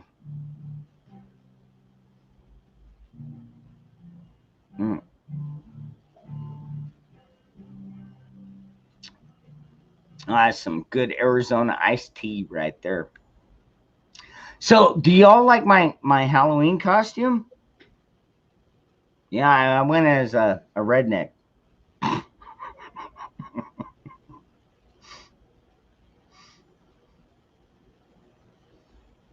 And I think Billy went to bed. Rob's out having a cigarette. But you know what? I think I'll have. You know what? So, anyways, I asked this question earlier. Brass Tart, I don't know how much you know, but this is a Taurus PT7, and I ordered a Smith & Wesson SD40, 25 round extended magazine. Now I know that the release is, you know, I know how the release works in these because I'm not an idiot. But I've got the Dremel tools and files. I'm thinking if this thing is close enough, dude, I'll just buy a few more of these and I'll just fucking grind them out myself, file them out. Bow, bow, 25 mags or 25 round mags. That'd be pretty tight, right? Ron, yeah, hold on. I'll pop you a link. Hold on. Shit. Dude, dude, Dan S. I want to thank you again. Thanks to him, I am actually able to keep going because, like, I extended my. I shouldn't say I did. My my son was sexting with a girl in California, and ended up fucking going past our range of band or of data or whatever you call it. You know, fucking not that next set. All right, there you go, Ron. Yeah. So, anyways, my son ended up using like freaking. Oh my god. All right, check this out. He would go on. He would go on with his girlfriend about 6 or 7 o'clock. One time, I literally walked in on him. He's fucking bare ass naked on the fucking live chat with his girlfriend. And I'm like, oh my god! Just fucking immediately turn around and shut the door. All right, now everybody, do not spread that out. But then again, you don't know who my kid is, but he takes a lot after his dad. So anyways, he ended up fucking way past our fucking data width. It's fucked up, man. But you know what? Thanks to Dan, I can keep going. Sometimes a useful idiot. Hey, what's going on, Ron? How you doing, brother? Hey, not bad, man. What do you think of the new beard? I like it. Doesn't really match, but then again. Well, you know what? The drapes and the carpet don't always match. Yeah, that's true. Hey, Ron Stryker, what's up? What's going on, brother? How you been? I'm great, man. How are you? Not too bad. I joined the party late. I was at a friend's house. He invited me over to his Halloween party, one of the few going on in my area. Halloween was not officially canceled, but it kind of was. So, being in Ohio, we got a rhino for a governor. Did y'all, so just to welcome you to the stream tonight, was y'all bobbing for apples? No, we were watching. No, actually, we're just sitting around watching movies and drinking. Actually, this is what my buddy gave me. Oh, shit. Oh, wow. Nice. Hell yeah. Oh, man. Oh, now yeah. I want to do shots. Hell yeah. Wow. Hell yeah. Nice. Very nice. Yeah. I just wanted to stay home because you guys in the chat earlier. Somebody, who was it? I closed out the stream. Mentioned about college is a way to improve, and that's what I'm in. I'm going to school for nursing, actually. Good. Hanging out. Yeah, that dude. Like seriously, if you're gonna go in for one, that's a damn good one. This is what I'm having tonight. Oh, nice. Jefferson's. Check it out. Got a picture of him on the back. It's a very small batch blended of straight bourbon whiskey. Ooh. It was this here was about $45. Damn. It was kind of expensive. Let me tell you something. Nice bottle. Oh man, it smells so good. And in fact, I already mixed one.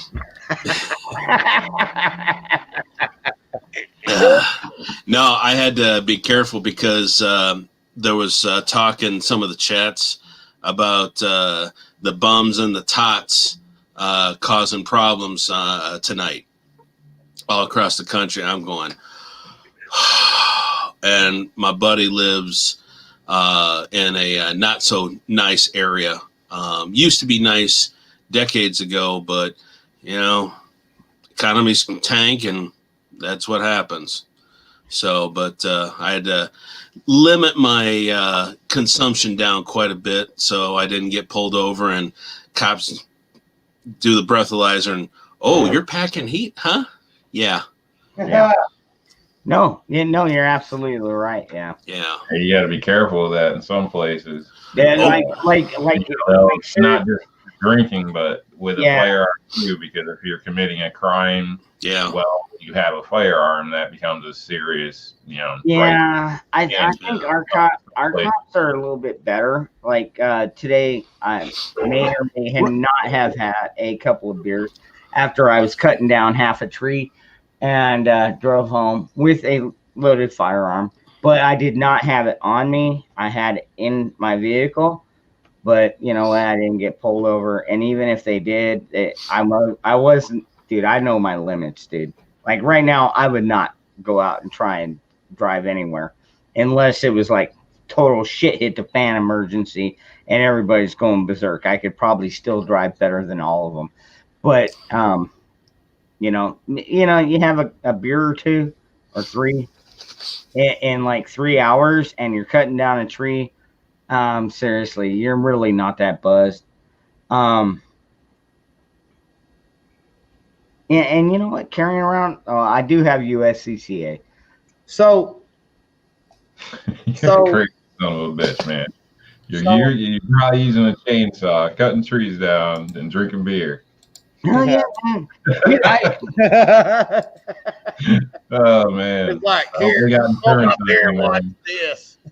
Hey, Dangerous, it's a good thing you didn't end up like a lodge brother of mine. He was cutting down a pear tree in his backyard, and he had a limb fall on him, knocked him off the ladder, and it ended up puncturing his lung Oh, when he shit. fell to. Yeah, thankfully, Damn. I mean, thankfully his neighbors saw him doing that and saw him fall and helped. I mean, the limb was about this big around. Whoop, good 6 Yeah. inches. And his neighbor was there watching it go down and got the limb off of him.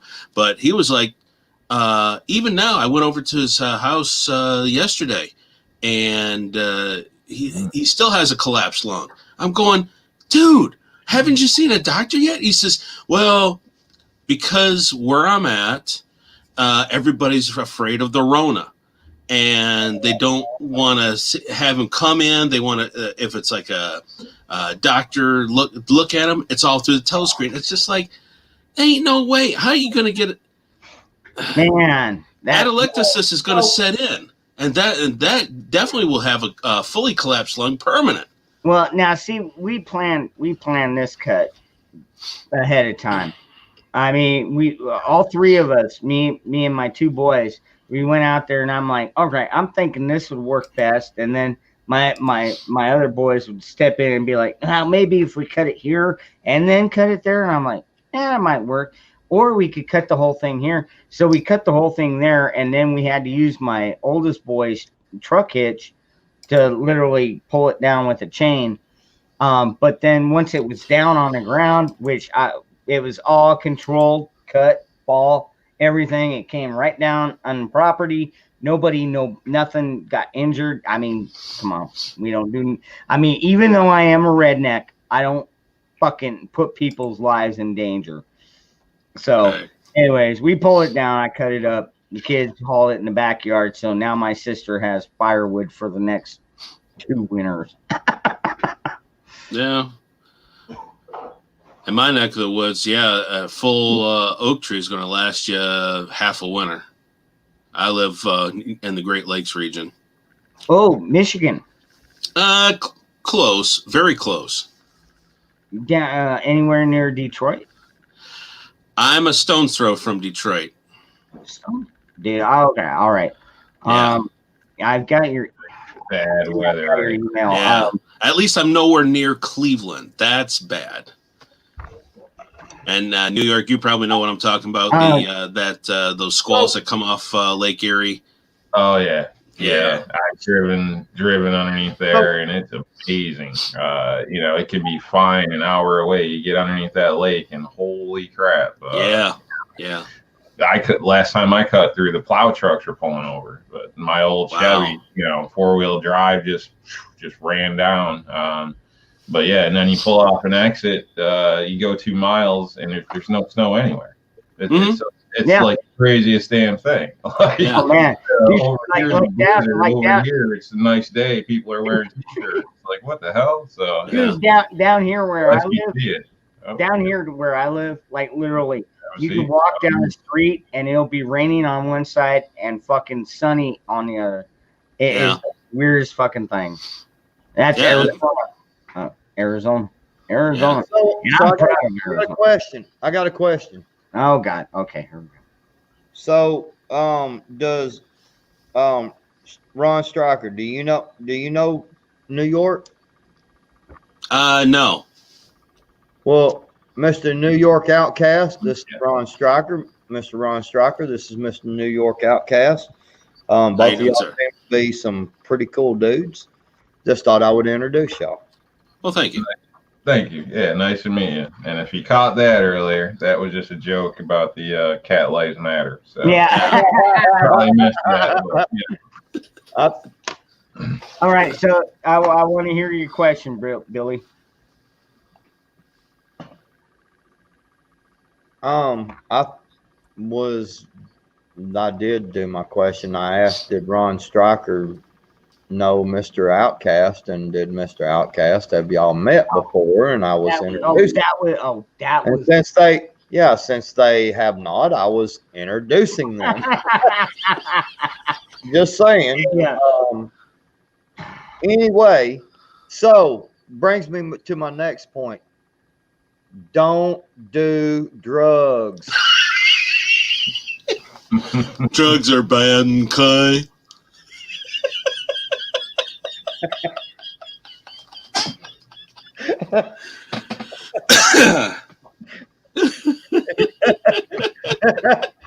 My mama said. Oh my god. So I'm guessing there was no question. Now that's some high quality H2O. That was a good one, Ron. Thank you. I mean, I used to kind of like watch the movies and try and get the voices down because I used to work in radio and Go ahead. Oh, okay. I used to work in radio and 20 some years working in broadcasting, man. I mean, I'm trying to tell people, telling them, this is what they're doing. They're brainwashing you. And it's like I'm talking to the freaking wall, man. And yeah. It's more like for this one over here, it's more like that was some high quality marijuana. Well, that's right. Arizona's legalized it, right?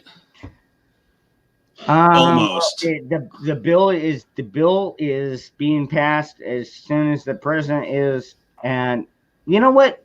Honestly, with marijuana, I don't see why it was ever illegal or alcohol in that first. I mean, honestly, I'm the kind of person I would legalize everything. If you want to go out and kill yourselves and be stupid with it, that's one thing. If you want to push it on our kids, I think that's up to the parents to be able to go out and shoot the fucking crack dealer in the street and be like justified. I mean, the cops do it all the time. Why can't we? That's another thing, man. If the cops have this immunization because they've got this authority. Well, you know what? We're not as well trained as the cops for the majority of the time, and they're allowed to go out and shoot people willy-nilly. Seriously, sometimes, not all the time. You come at them with a knife, it's really. You come at me with a knife, I should be able to shoot your ass dead and have the same fucking immunity. In the immortal words of the now late Sean Connery, he pulls a knife, you pull a gun. He pulls a gun, you send one of his bodies to the morgue. Amen. There you go. Awesome. That was a good one. See, here's the cool thing about this. Man, me, Ron, and Sparky was on earlier, and I mean, it was pretty good, and we was having a good time, no problem.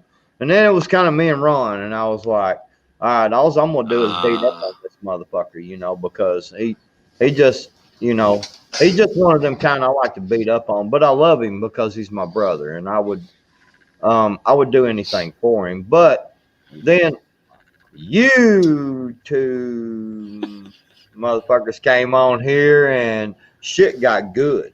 You know what I'm saying? Fuck you, man. I'm telling you, shit got good, man. You got and he comes out, man. Shut up. Like, seriously, dude. Shut up. No, like seriously, he's like my best friend. I'm not we are gonna bullshit on that. That dude over there is one of my closest friends. Even though he talks all this shit, you know what? Actions speak louder than words, and his actions do speak louder than words. Wait a and minute. Talking shit. Wait a minute. You're saying my actions speak louder than words. See, all these motherfuckers that down here and in the chat, all they see is me giving you hell all the time. They don't know that you sent me gear and other things, preparation items. Yeah, set on many a night when me and you talked some deep shit, didn't we? Let some good shit out that we really needed to get out, didn't we? Dude, But don't get me wrong. All right, so dude, look, so we're fuck you with the sappy shit, okay? You see, fuck you. You're the one that brought it up. You two need a drink, man. I know, right? who? Anyways, You two, every time you guys say fuck you should be taking a drink. All right, so it's getting Well, crazy. isn't that a beautiful cup? that is nice, dude. Look at that beautiful cup. Now that was custom made, right? Yeah, the American's Creed. I mean, good shit right here. Oh, wait, I'm not supposed to show you that.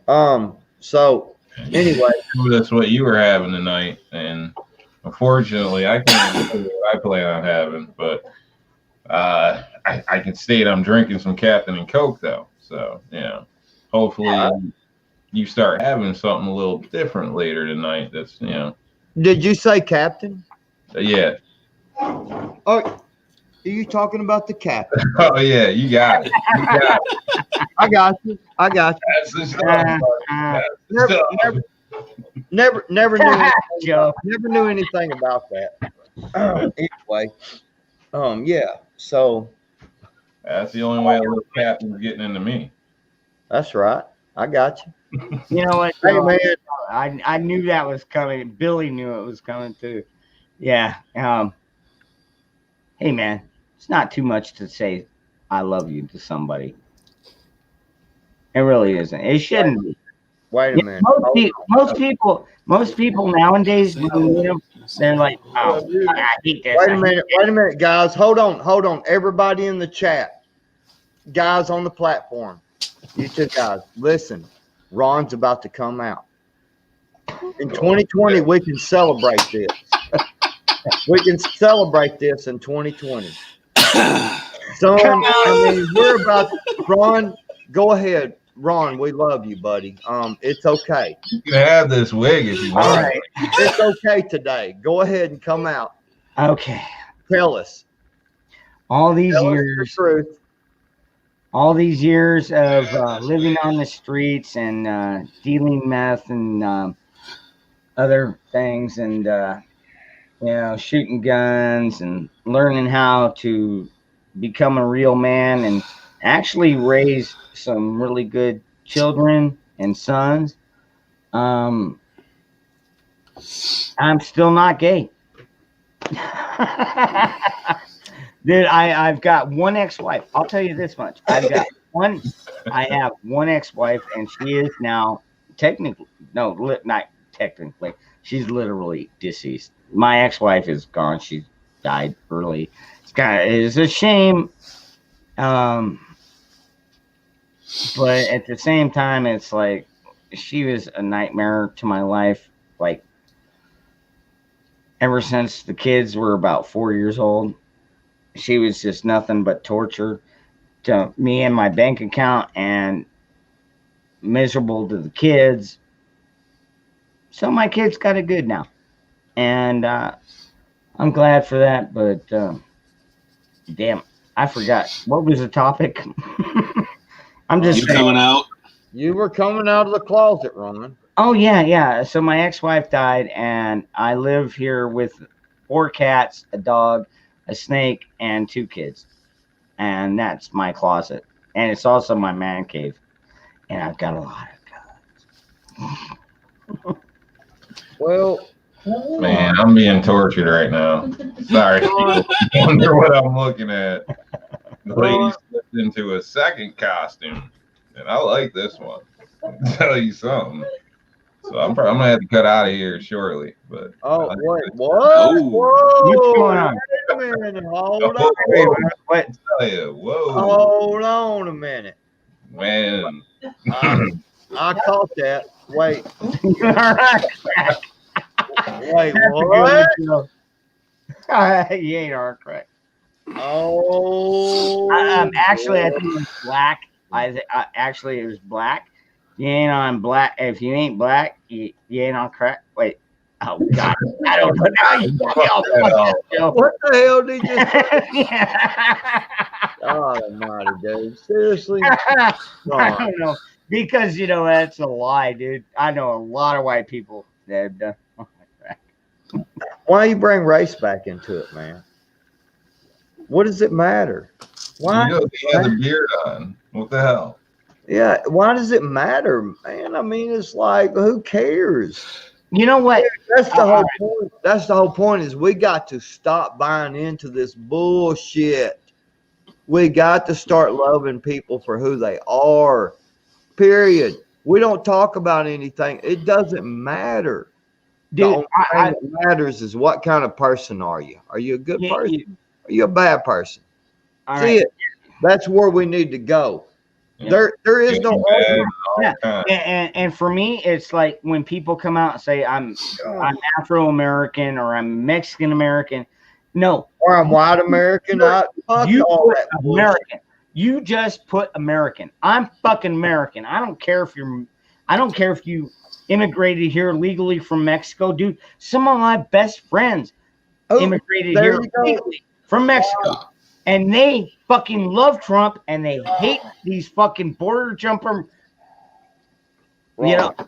and dude, American. Dude, you're American or you're not.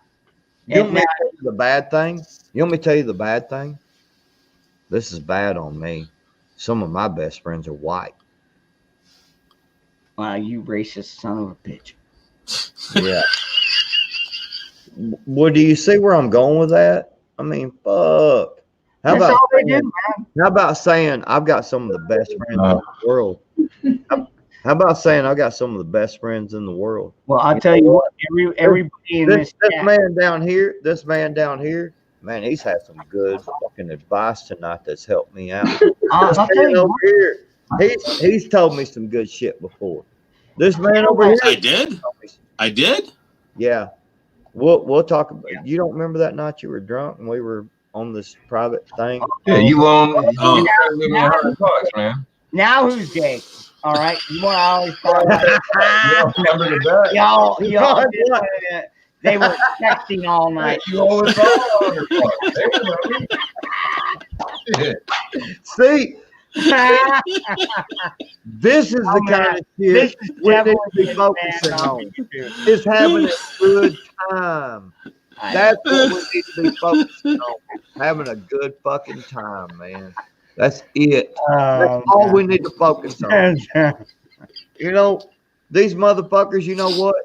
I'm willing to kick somebody's motherfucking ass to have a good time. At this point in my life, I'm ready to kick somebody's fucking ass to have a good time. And I don't give a shit who it is. All I'm saying is that my friends are my friends. I don't have to say, well, this person is that, or this person is that color, or this person is that right. I don't give a fuck. I just want good friends. Oh, no, come on. Bring her on up in here. Bring her on. Hell no. New York, come on, man. New York. Nah, I'm not looking for views like that, buddy. Hey, man. Hey, Dude, you know what? Okay. I've had a few. Oh, look at there. What are you doing? Yeah, I don't know what the hell I'm doing here with you. That's what I'm thinking. Golly. Hey, seriously, are you dressed up as something tonight? Huh? Getting What'd ready. you say? Yeah, well, I know. Let him answer because I'm asking him. What is she dressed up? Am I dressed up? No, her. Oh yeah. Oh yeah. Yeah. What is she Oh, dressed what up is she as? dressed up as? I don't even. Dude, What do you see? Ron, please be quiet. Ron. Vampire. sorry, man. I'm just Vampire? thinking about what's going on later tonight. Oh man. Oh She's man. an attractive vampire. Ooh, no. Okay. All right. All right. I'm Yeah, just look at me, I'm all red now. so See, you messed it all up. so New York. I'm asking because look, I'm gonna tell you something. I needed a Saturday night like this after what I went through today, especially a man like yourself. Man like Ron Stryker, man like Dangerous, I guess. I'll go ahead and say it. I don't want to hurt his feelings. Now me and him talk every night like this for 2 or 3 hours at a time. But no, hey, seriously, you guys, man, down below here, man, y'all made my fucking night already, man. I'm telling you. Cool. Y'all both have, man. And New York, I'm gonna tell you something, man. I have mad respect for you until I'm seeing what you're seeing over there, and you're still looking at us ugly motherfuckers. What the hell is wrong with you? I don't know, it's some fucked up game. She's like, no, take your time. Well, she sits there in a chair and, oh boy. No, but you can hang out with us all night if that's what you want to do, man. You know, see. But you know, this is where I get mad respect, especially for Rob. Is dude, he's in that fucking New York State. Struggles, man. Self-discipline. I got this. And you know, you're freaking not alone. Hard target training, bro. Not alone. Are you part of a Patriot group? If you don't mind my asking. Me? Mm-hmm. No. I haven't been able to find anything in New York, to be honest with you. I put ads up a while ago trying to like maybe start something, and I had like one crazy guy and 2 cops, I believe. Oh, look. Have you That was talked to about all Angry? that replied. Do you know Angry Prepper? No. Dude, look up. He's in New York, dude. Seriously, this motherfucker is huge. Angry Prepper, dude. God dang, man. If he come at me mad, God dang, I ain't gonna lie. I would probably pee a little. I ain't gonna lie. This motherfucker is big, but dude, he is so. Dude, he knows his shit. He's fucking smart, dude. I watch him. I watch him pretty much every day. Yeah, man. Angry Prepper. I And think he lives In New York State York. or the city? In the city. He's a firefighter. Yeah. He's a firefighter. he's like in the battle zone. Dude, this motherfucker. Behind man. enemy lines, basically. Dude, I would like seriously pay him to be on my side. Like, I Wow. would seriously pay this dude to be on my side. Dude, this dude is smart. He's a badass. He's a big motherfucker, and he's just nice as can be. He is someone you can trust. I'll try to look into his channel. So Yes. I give respect in a sense to firefighters. So people will probably overlook it, but a lot of those guys, especially in New York City, I mean, they got a physical fitness test. It's a lot of info. It's more than people think. You're not just sitting around eating food, playing with a dog all day. You know, You will watch. a lot of training. Then those EMTs, they're respectable too. I mean, a lot of people, I don't know, sneeze on some of the services, but different places. Some of these people are outstanding, and we should be thankful we have them. So I'll tell you what. You know what, Rob? Yeah, I feel the same way. I mean, ever since 9/11, I mean, we lost 2,500 civilians, and then another 700 first responders. I mean, dude, like seriously, we have cops down here. Like seriously, they do stupid shit. Like shooting a person in the back. I mean, it depends. Yeah, I've got. Yeah, look at that guy. I still have a big issue with shooting people in the back. If you've already shot at people or intending to shoot at people, yes, I don't have a hesitation of shooting you in the back. But when a cop does it to a citizen that is putting his gun down, kneeling to the ground, I have an issue with that. What they did to Daniel Shaver, I have a serious issue with that. There are some cops out there that, like, seriously, I don't understand what kind of training they're getting. Dude, did you see what Sergeant Joe Smith put? White friend. Billy and Ron are my white friends. I'm not white, man. See what I'm saying, man? I mean, I am not white. man, You're making me wait. come on, man. That's some funny shit right there, because why does it got to be that way, man? Why do we got to mention, well, he's my black friend. Well, he's my Mexican friend. Well, he's my, what? How about he's my friend? He's my brother. Yeah, we gotta stop this race stuff, because every time I get in an argument with myself, I'm thinking it's a hate crime. You know, is the white side attacking the black? Is the black attacking the white? I never know. You know, should I arrest myself, lock myself up? Right? You know, just Shoot Damn it. yourself. You racist motherfucker, you. What are you doing on my stream? We don't allow racists on the stream. What are you, black or white? how many of what are in the crowd? So, you know. I like to ask the question: are you American or not? Yeah, that's where Straight up. Are you an American or not? Yeah. If you don't want to be an American, then get the fuck out. And if you want to fight me for it, then let's fucking go. Yeah. You know what I'm saying? No, Other than not that, saying shit. You Man, don't like it, leave. listen to me. I'm going to go ahead and use the fucking term, okay? Just to put it out there. My best friend across the street, he's my brother, and he's just as gay as they come. And he comes over here and we sit and drink beers, and well, I drink whiskey. He drinks beer. But look at that. Oh, New York. oh, you said gay. Hey, You said gay. New York, Dipped out. He's like, oh. we caught you riding dirty. Yeah, we caught you riding dirty. That's right. You riding dirty.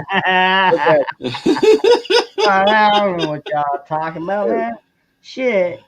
It's all good. I just dropped something. It's all good. Right. Now, see, this is a redneck pimp hat. Sorry. Little Yeah. booger sugar. I ain't got nothing in my teeth. So.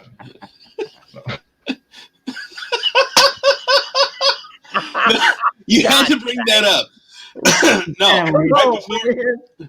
No, I was at my friend's house. We were watching Jackass 2. The alcohol. They did the pube beard gag, and you had to bring that up. Oh my god! You know what? I can do that. I can actually. You're gonna put your pubes on your beard? Yeah, I gotta do that. Oh God.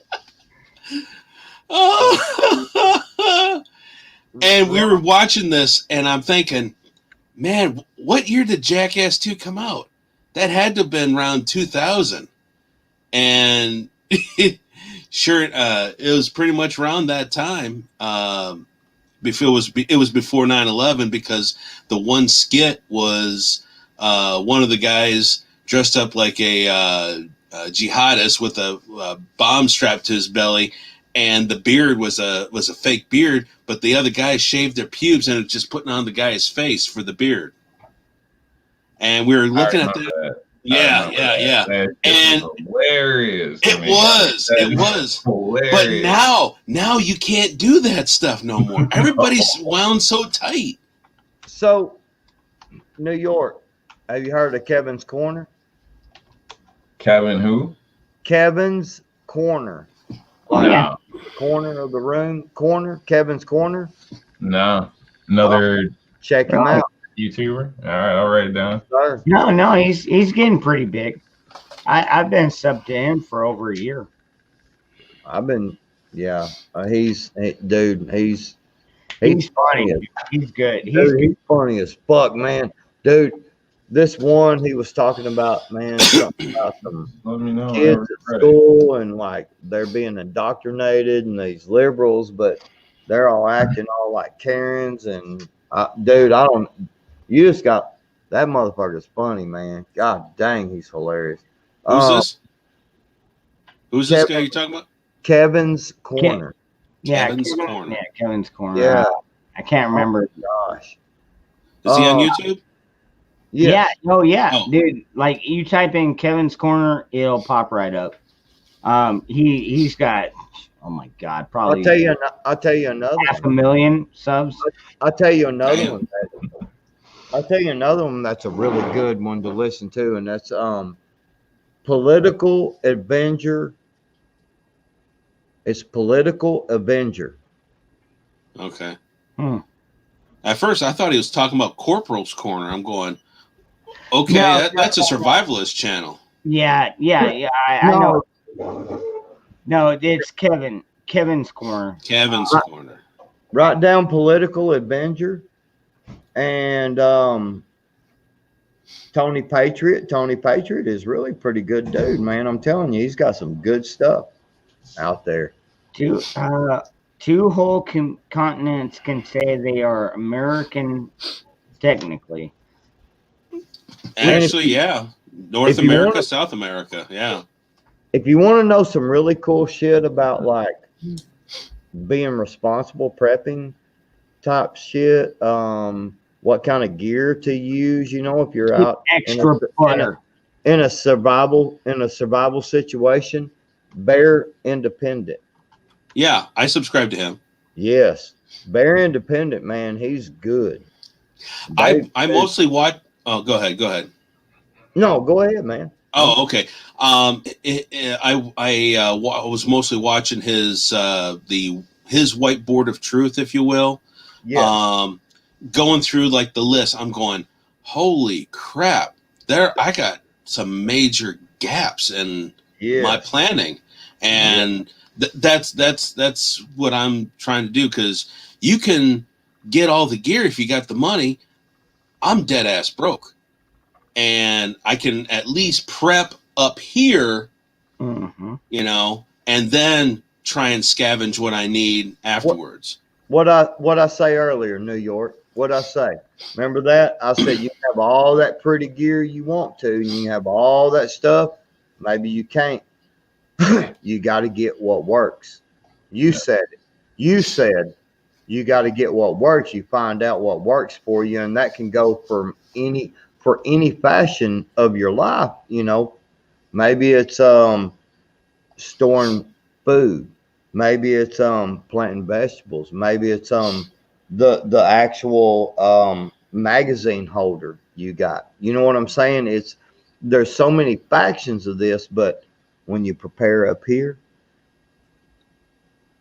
when you prepare hard and you prepare up here, that's where the real knowledge comes in, man. Because let me tell you something. Every single person in the world should be seeking knowledge. Seeking knowledge is not from sitting on the couch and watching MSNBC. Seeking knowledge is getting out and researching it for yourself. Get out there and live it for yourself. Get out there and do it for yourself. Yeah, don't watch it, do it. Exactly. Once you start doing it for yourself, you quickly, you need to learn how to do it for yourself, because if you can't help yourself, you can't help nobody else. Once you learn how to do it for yourself, then what you do, you go out there and you start doing it for others. You start doing it for the people who don't know how to seek the knowledge. You help them seek that knowledge, man. And knowledge is power. Knowledge is power. Listen to me. Anybody out there. That's right. We've already established earlier. Whoa. Hold on. I've got to acknowledge something right here. Oh my God. They shut down Tony Patriot. What?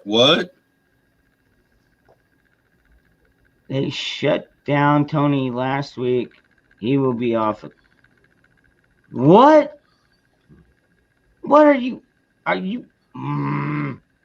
Dude, Oh. man, dude, the freaking YouTube freaking stand. No, this is the purge. This is the purge right before the election. This is election meddling right here, right now. Dude, I'm surprised they're letting us go on. Man, this is stupid. I had to close out the other window. How many people? Okay, we got 14 watching. You know, how many was that one dude? How many were watching him when they shut him down? I don't Patriot? Yeah. I don't know. There was quite a few on there that night I went on there, man. I hadn't been able to keep up with Tony as much as I want to, or any other New York. I watched a few of your videos, and I tried to comment on them. Sorry to hear that. Huh? I'm sorry to hear that. No, you put out excellent content. I try. I suck at videos, but I just try to make a point. So, and it is what it is. Well, the stuff I've been having to keep up with lately, I ain't had time to do near what I want to. What I used to do. That's why I have on, dude. But man, Rebel Jack put out his secondary. Okay. Thanks, Rebel Jack. Yeah, thank you, Rebel Jack. Man, that is messed up, dude. I am so sick and tired of these people. They know the shit's hitting the fan, and this is election meddling right here, right now. I was talking to Uman when John mentioned that no live stream for tonight, and just by struck of the draw, if you will, I ran across Johnny's Reloading Bench, and for his live streams, he's got to use Twitch, which is a gamer platform, and it's got live streaming there. I mean, I'm kind of a troglodyte when it comes to this, all the social media, because I'm antisocial. Okay. He only got 23 views so far on his new channel, Tony, and he's calling it Mr. Machine Gun. Is that somebody else though? Is that him? I mean, I know the guy on the screen is Tony, but yeah, I'm kind of look at the little. Yeah. So all right then. I'll subscribe to him. I like Tony, man. You know, my biggest thing is I want everybody to stop the fucking bullshit. Stop listening to these stupid motherfuckers.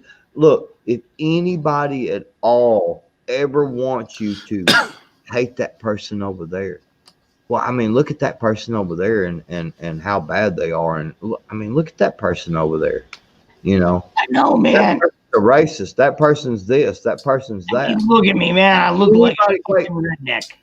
Wait, anybody that does that, dude, they're your fucking enemy. Trust me, they are your enemy. Dude, we look. I wear this kind of shit like this right here, and I believe in it. I believe 100% in it. You hear me? These sleeves here. These sleeves. It says, "We the people." It's got Lady Liberty on it. That's what you get to see when I'm doing this right here to you. You see what I'm saying? Yeah. That's what you get to see is Lady Liberty right there. Because it's all about this.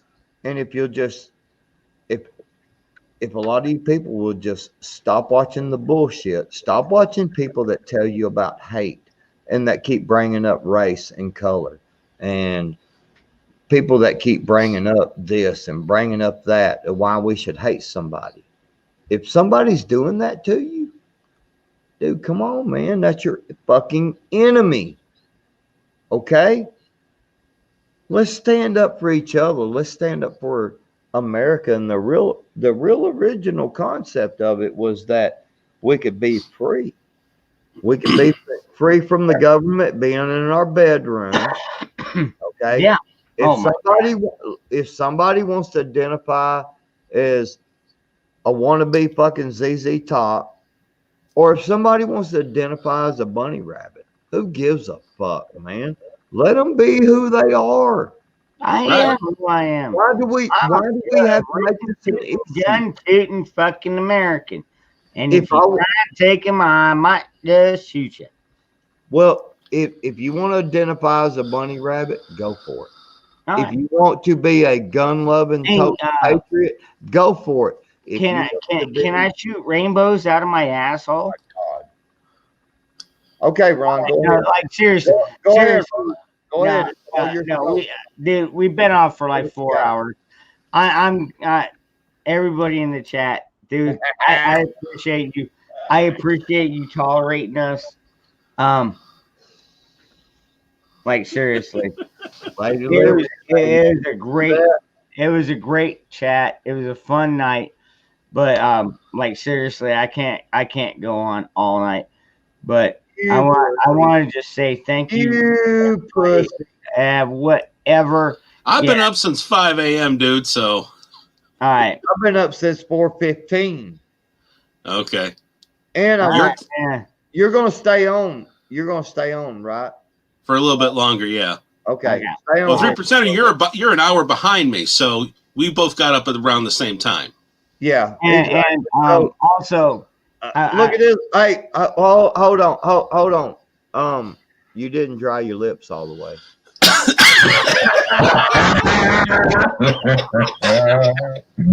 It ain't gonna be dry tonight. Yeah. Hell yeah. No game in my game. all right. Love all of Anyway, it. I want to thank everybody that came out in the chat. I want to wish you all a very happy Halloween. Anybody else want to say anything before we kick off? Yeah, I've got a couple of things to say. Oh As God, always. here we go.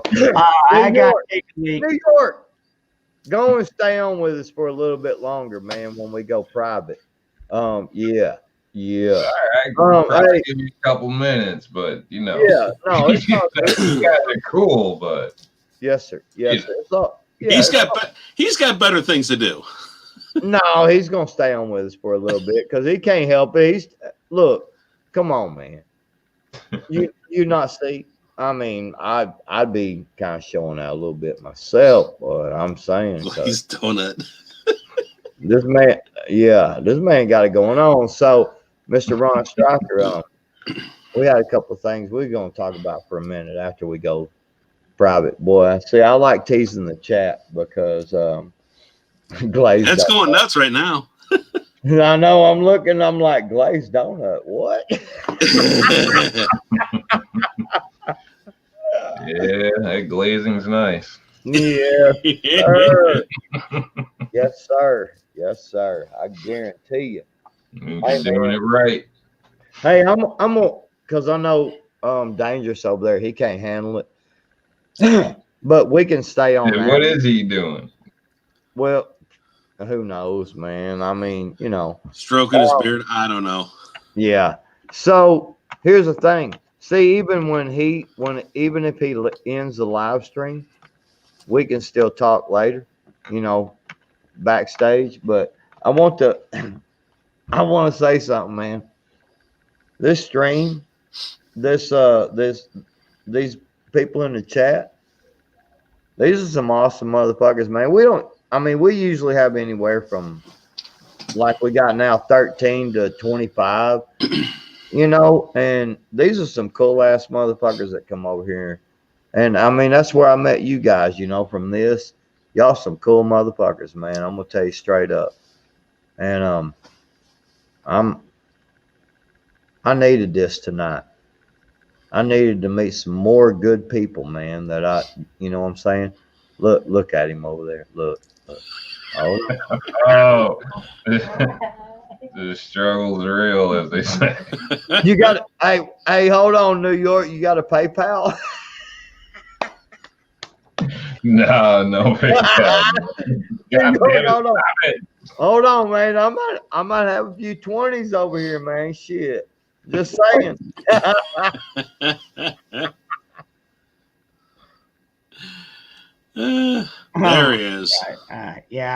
Sorry, it had to. Sorry, guys. Sorry. It's Halloween. Yeah, you know. drain the music.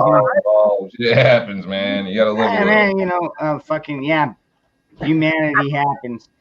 Sometimes you gotta extract a few things.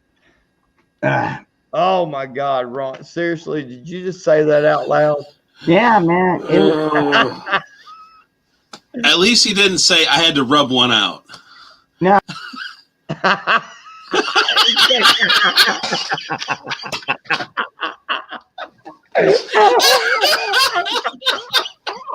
it. So good. Do I have a beta? And we're still live. We're still live, and I can't shut it off, man. None of us can shut it off. Only he can. So oh, there he is. yeah, I already know what you're saying. Oh man, he got too excited.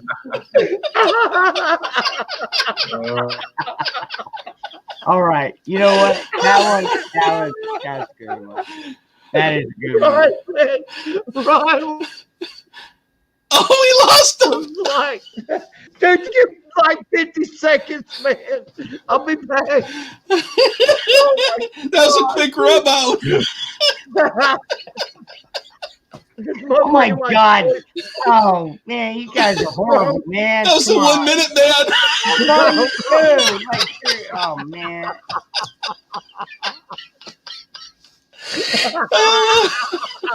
Man, that's all the better you think of me. Now I feel fucking worse. Ron, you got soy sauce? Because I'm telling you, Ron just said, all right, I'm done.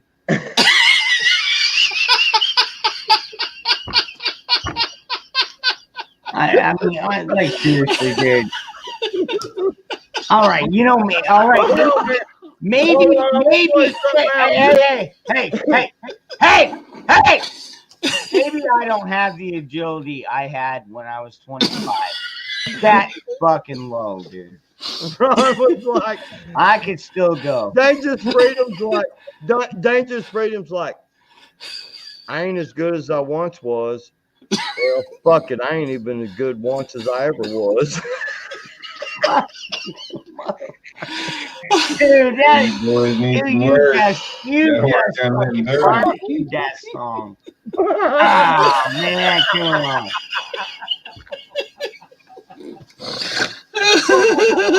Dude, like seriously, chat, are you gonna tolerate this crap, man? Everybody put a boom on Billy. Fuck you, Billy. Fuck you, Billy. These motherfuckers in the chat is like, yeah, this motherfucker, man. Motherfucking. They named a restaurant after you, Ron. I swear to God, it's called Minute Man. They named a whole fucking militia after you, man. Minute Man. And there's a song that a lot of strippers dance to. Dude, that 1 minute man. Dude, that is so fucked up. You are so fucked up. Instead of Macho Man, Ron's over there. Minute Man. Oh, man, you guys are giving him hell. All right. You know what? Ron, Anyway, dude, like dangerous, seriously. stop. Anyway, Dangerous, seriously. dangerous. Here, I'm reaching up, bro. Yeah, all right, Freddie. me a hug, man. Like me a hug, man. we've been on over 4 Give hours. me a hug. You know what? I want to thank everybody. Chippy Pop. Veritas, Michael. I know, dude. We get fucking. Veritas said Jiffy Pop. Hey, you know what? I'll do this. Veritas. Here, I'm gonna drop this link. If you want to pop in here and join us, you're more than welcome to. For everybody else, though, man, it's been four and a quarter hours, dude. Like seriously, I can't keep going too much longer. Not to mention, we're gonna get super rude. That's what you Anyway, Yeah, we're going I'll tell you what. I'll tell you what. I dropped the link in the chat. If y'all want to come and bullshit backstage, Hey. you're more than welcome to. And I'll see you there. Hey, God hang bless on, you. hang on. God Don't end. bless, God bless you all. Stay safe, stay armed, and we will see you next Saturday. Hang on, Ron. Hey, listen. Dude, Anybody that's in the chat, y'all come on over to that link because y'all can help me out with a little funding, and we're gonna get Mr. New York up there to we're gonna PayPal his ass. We want to see a show tonight. what the hell? Oh, man. All right, okay. I'm kidding, man. And with that How much money we talking? solicitation, my YouTube channel is ended. Good night. Love you all. Love y'all.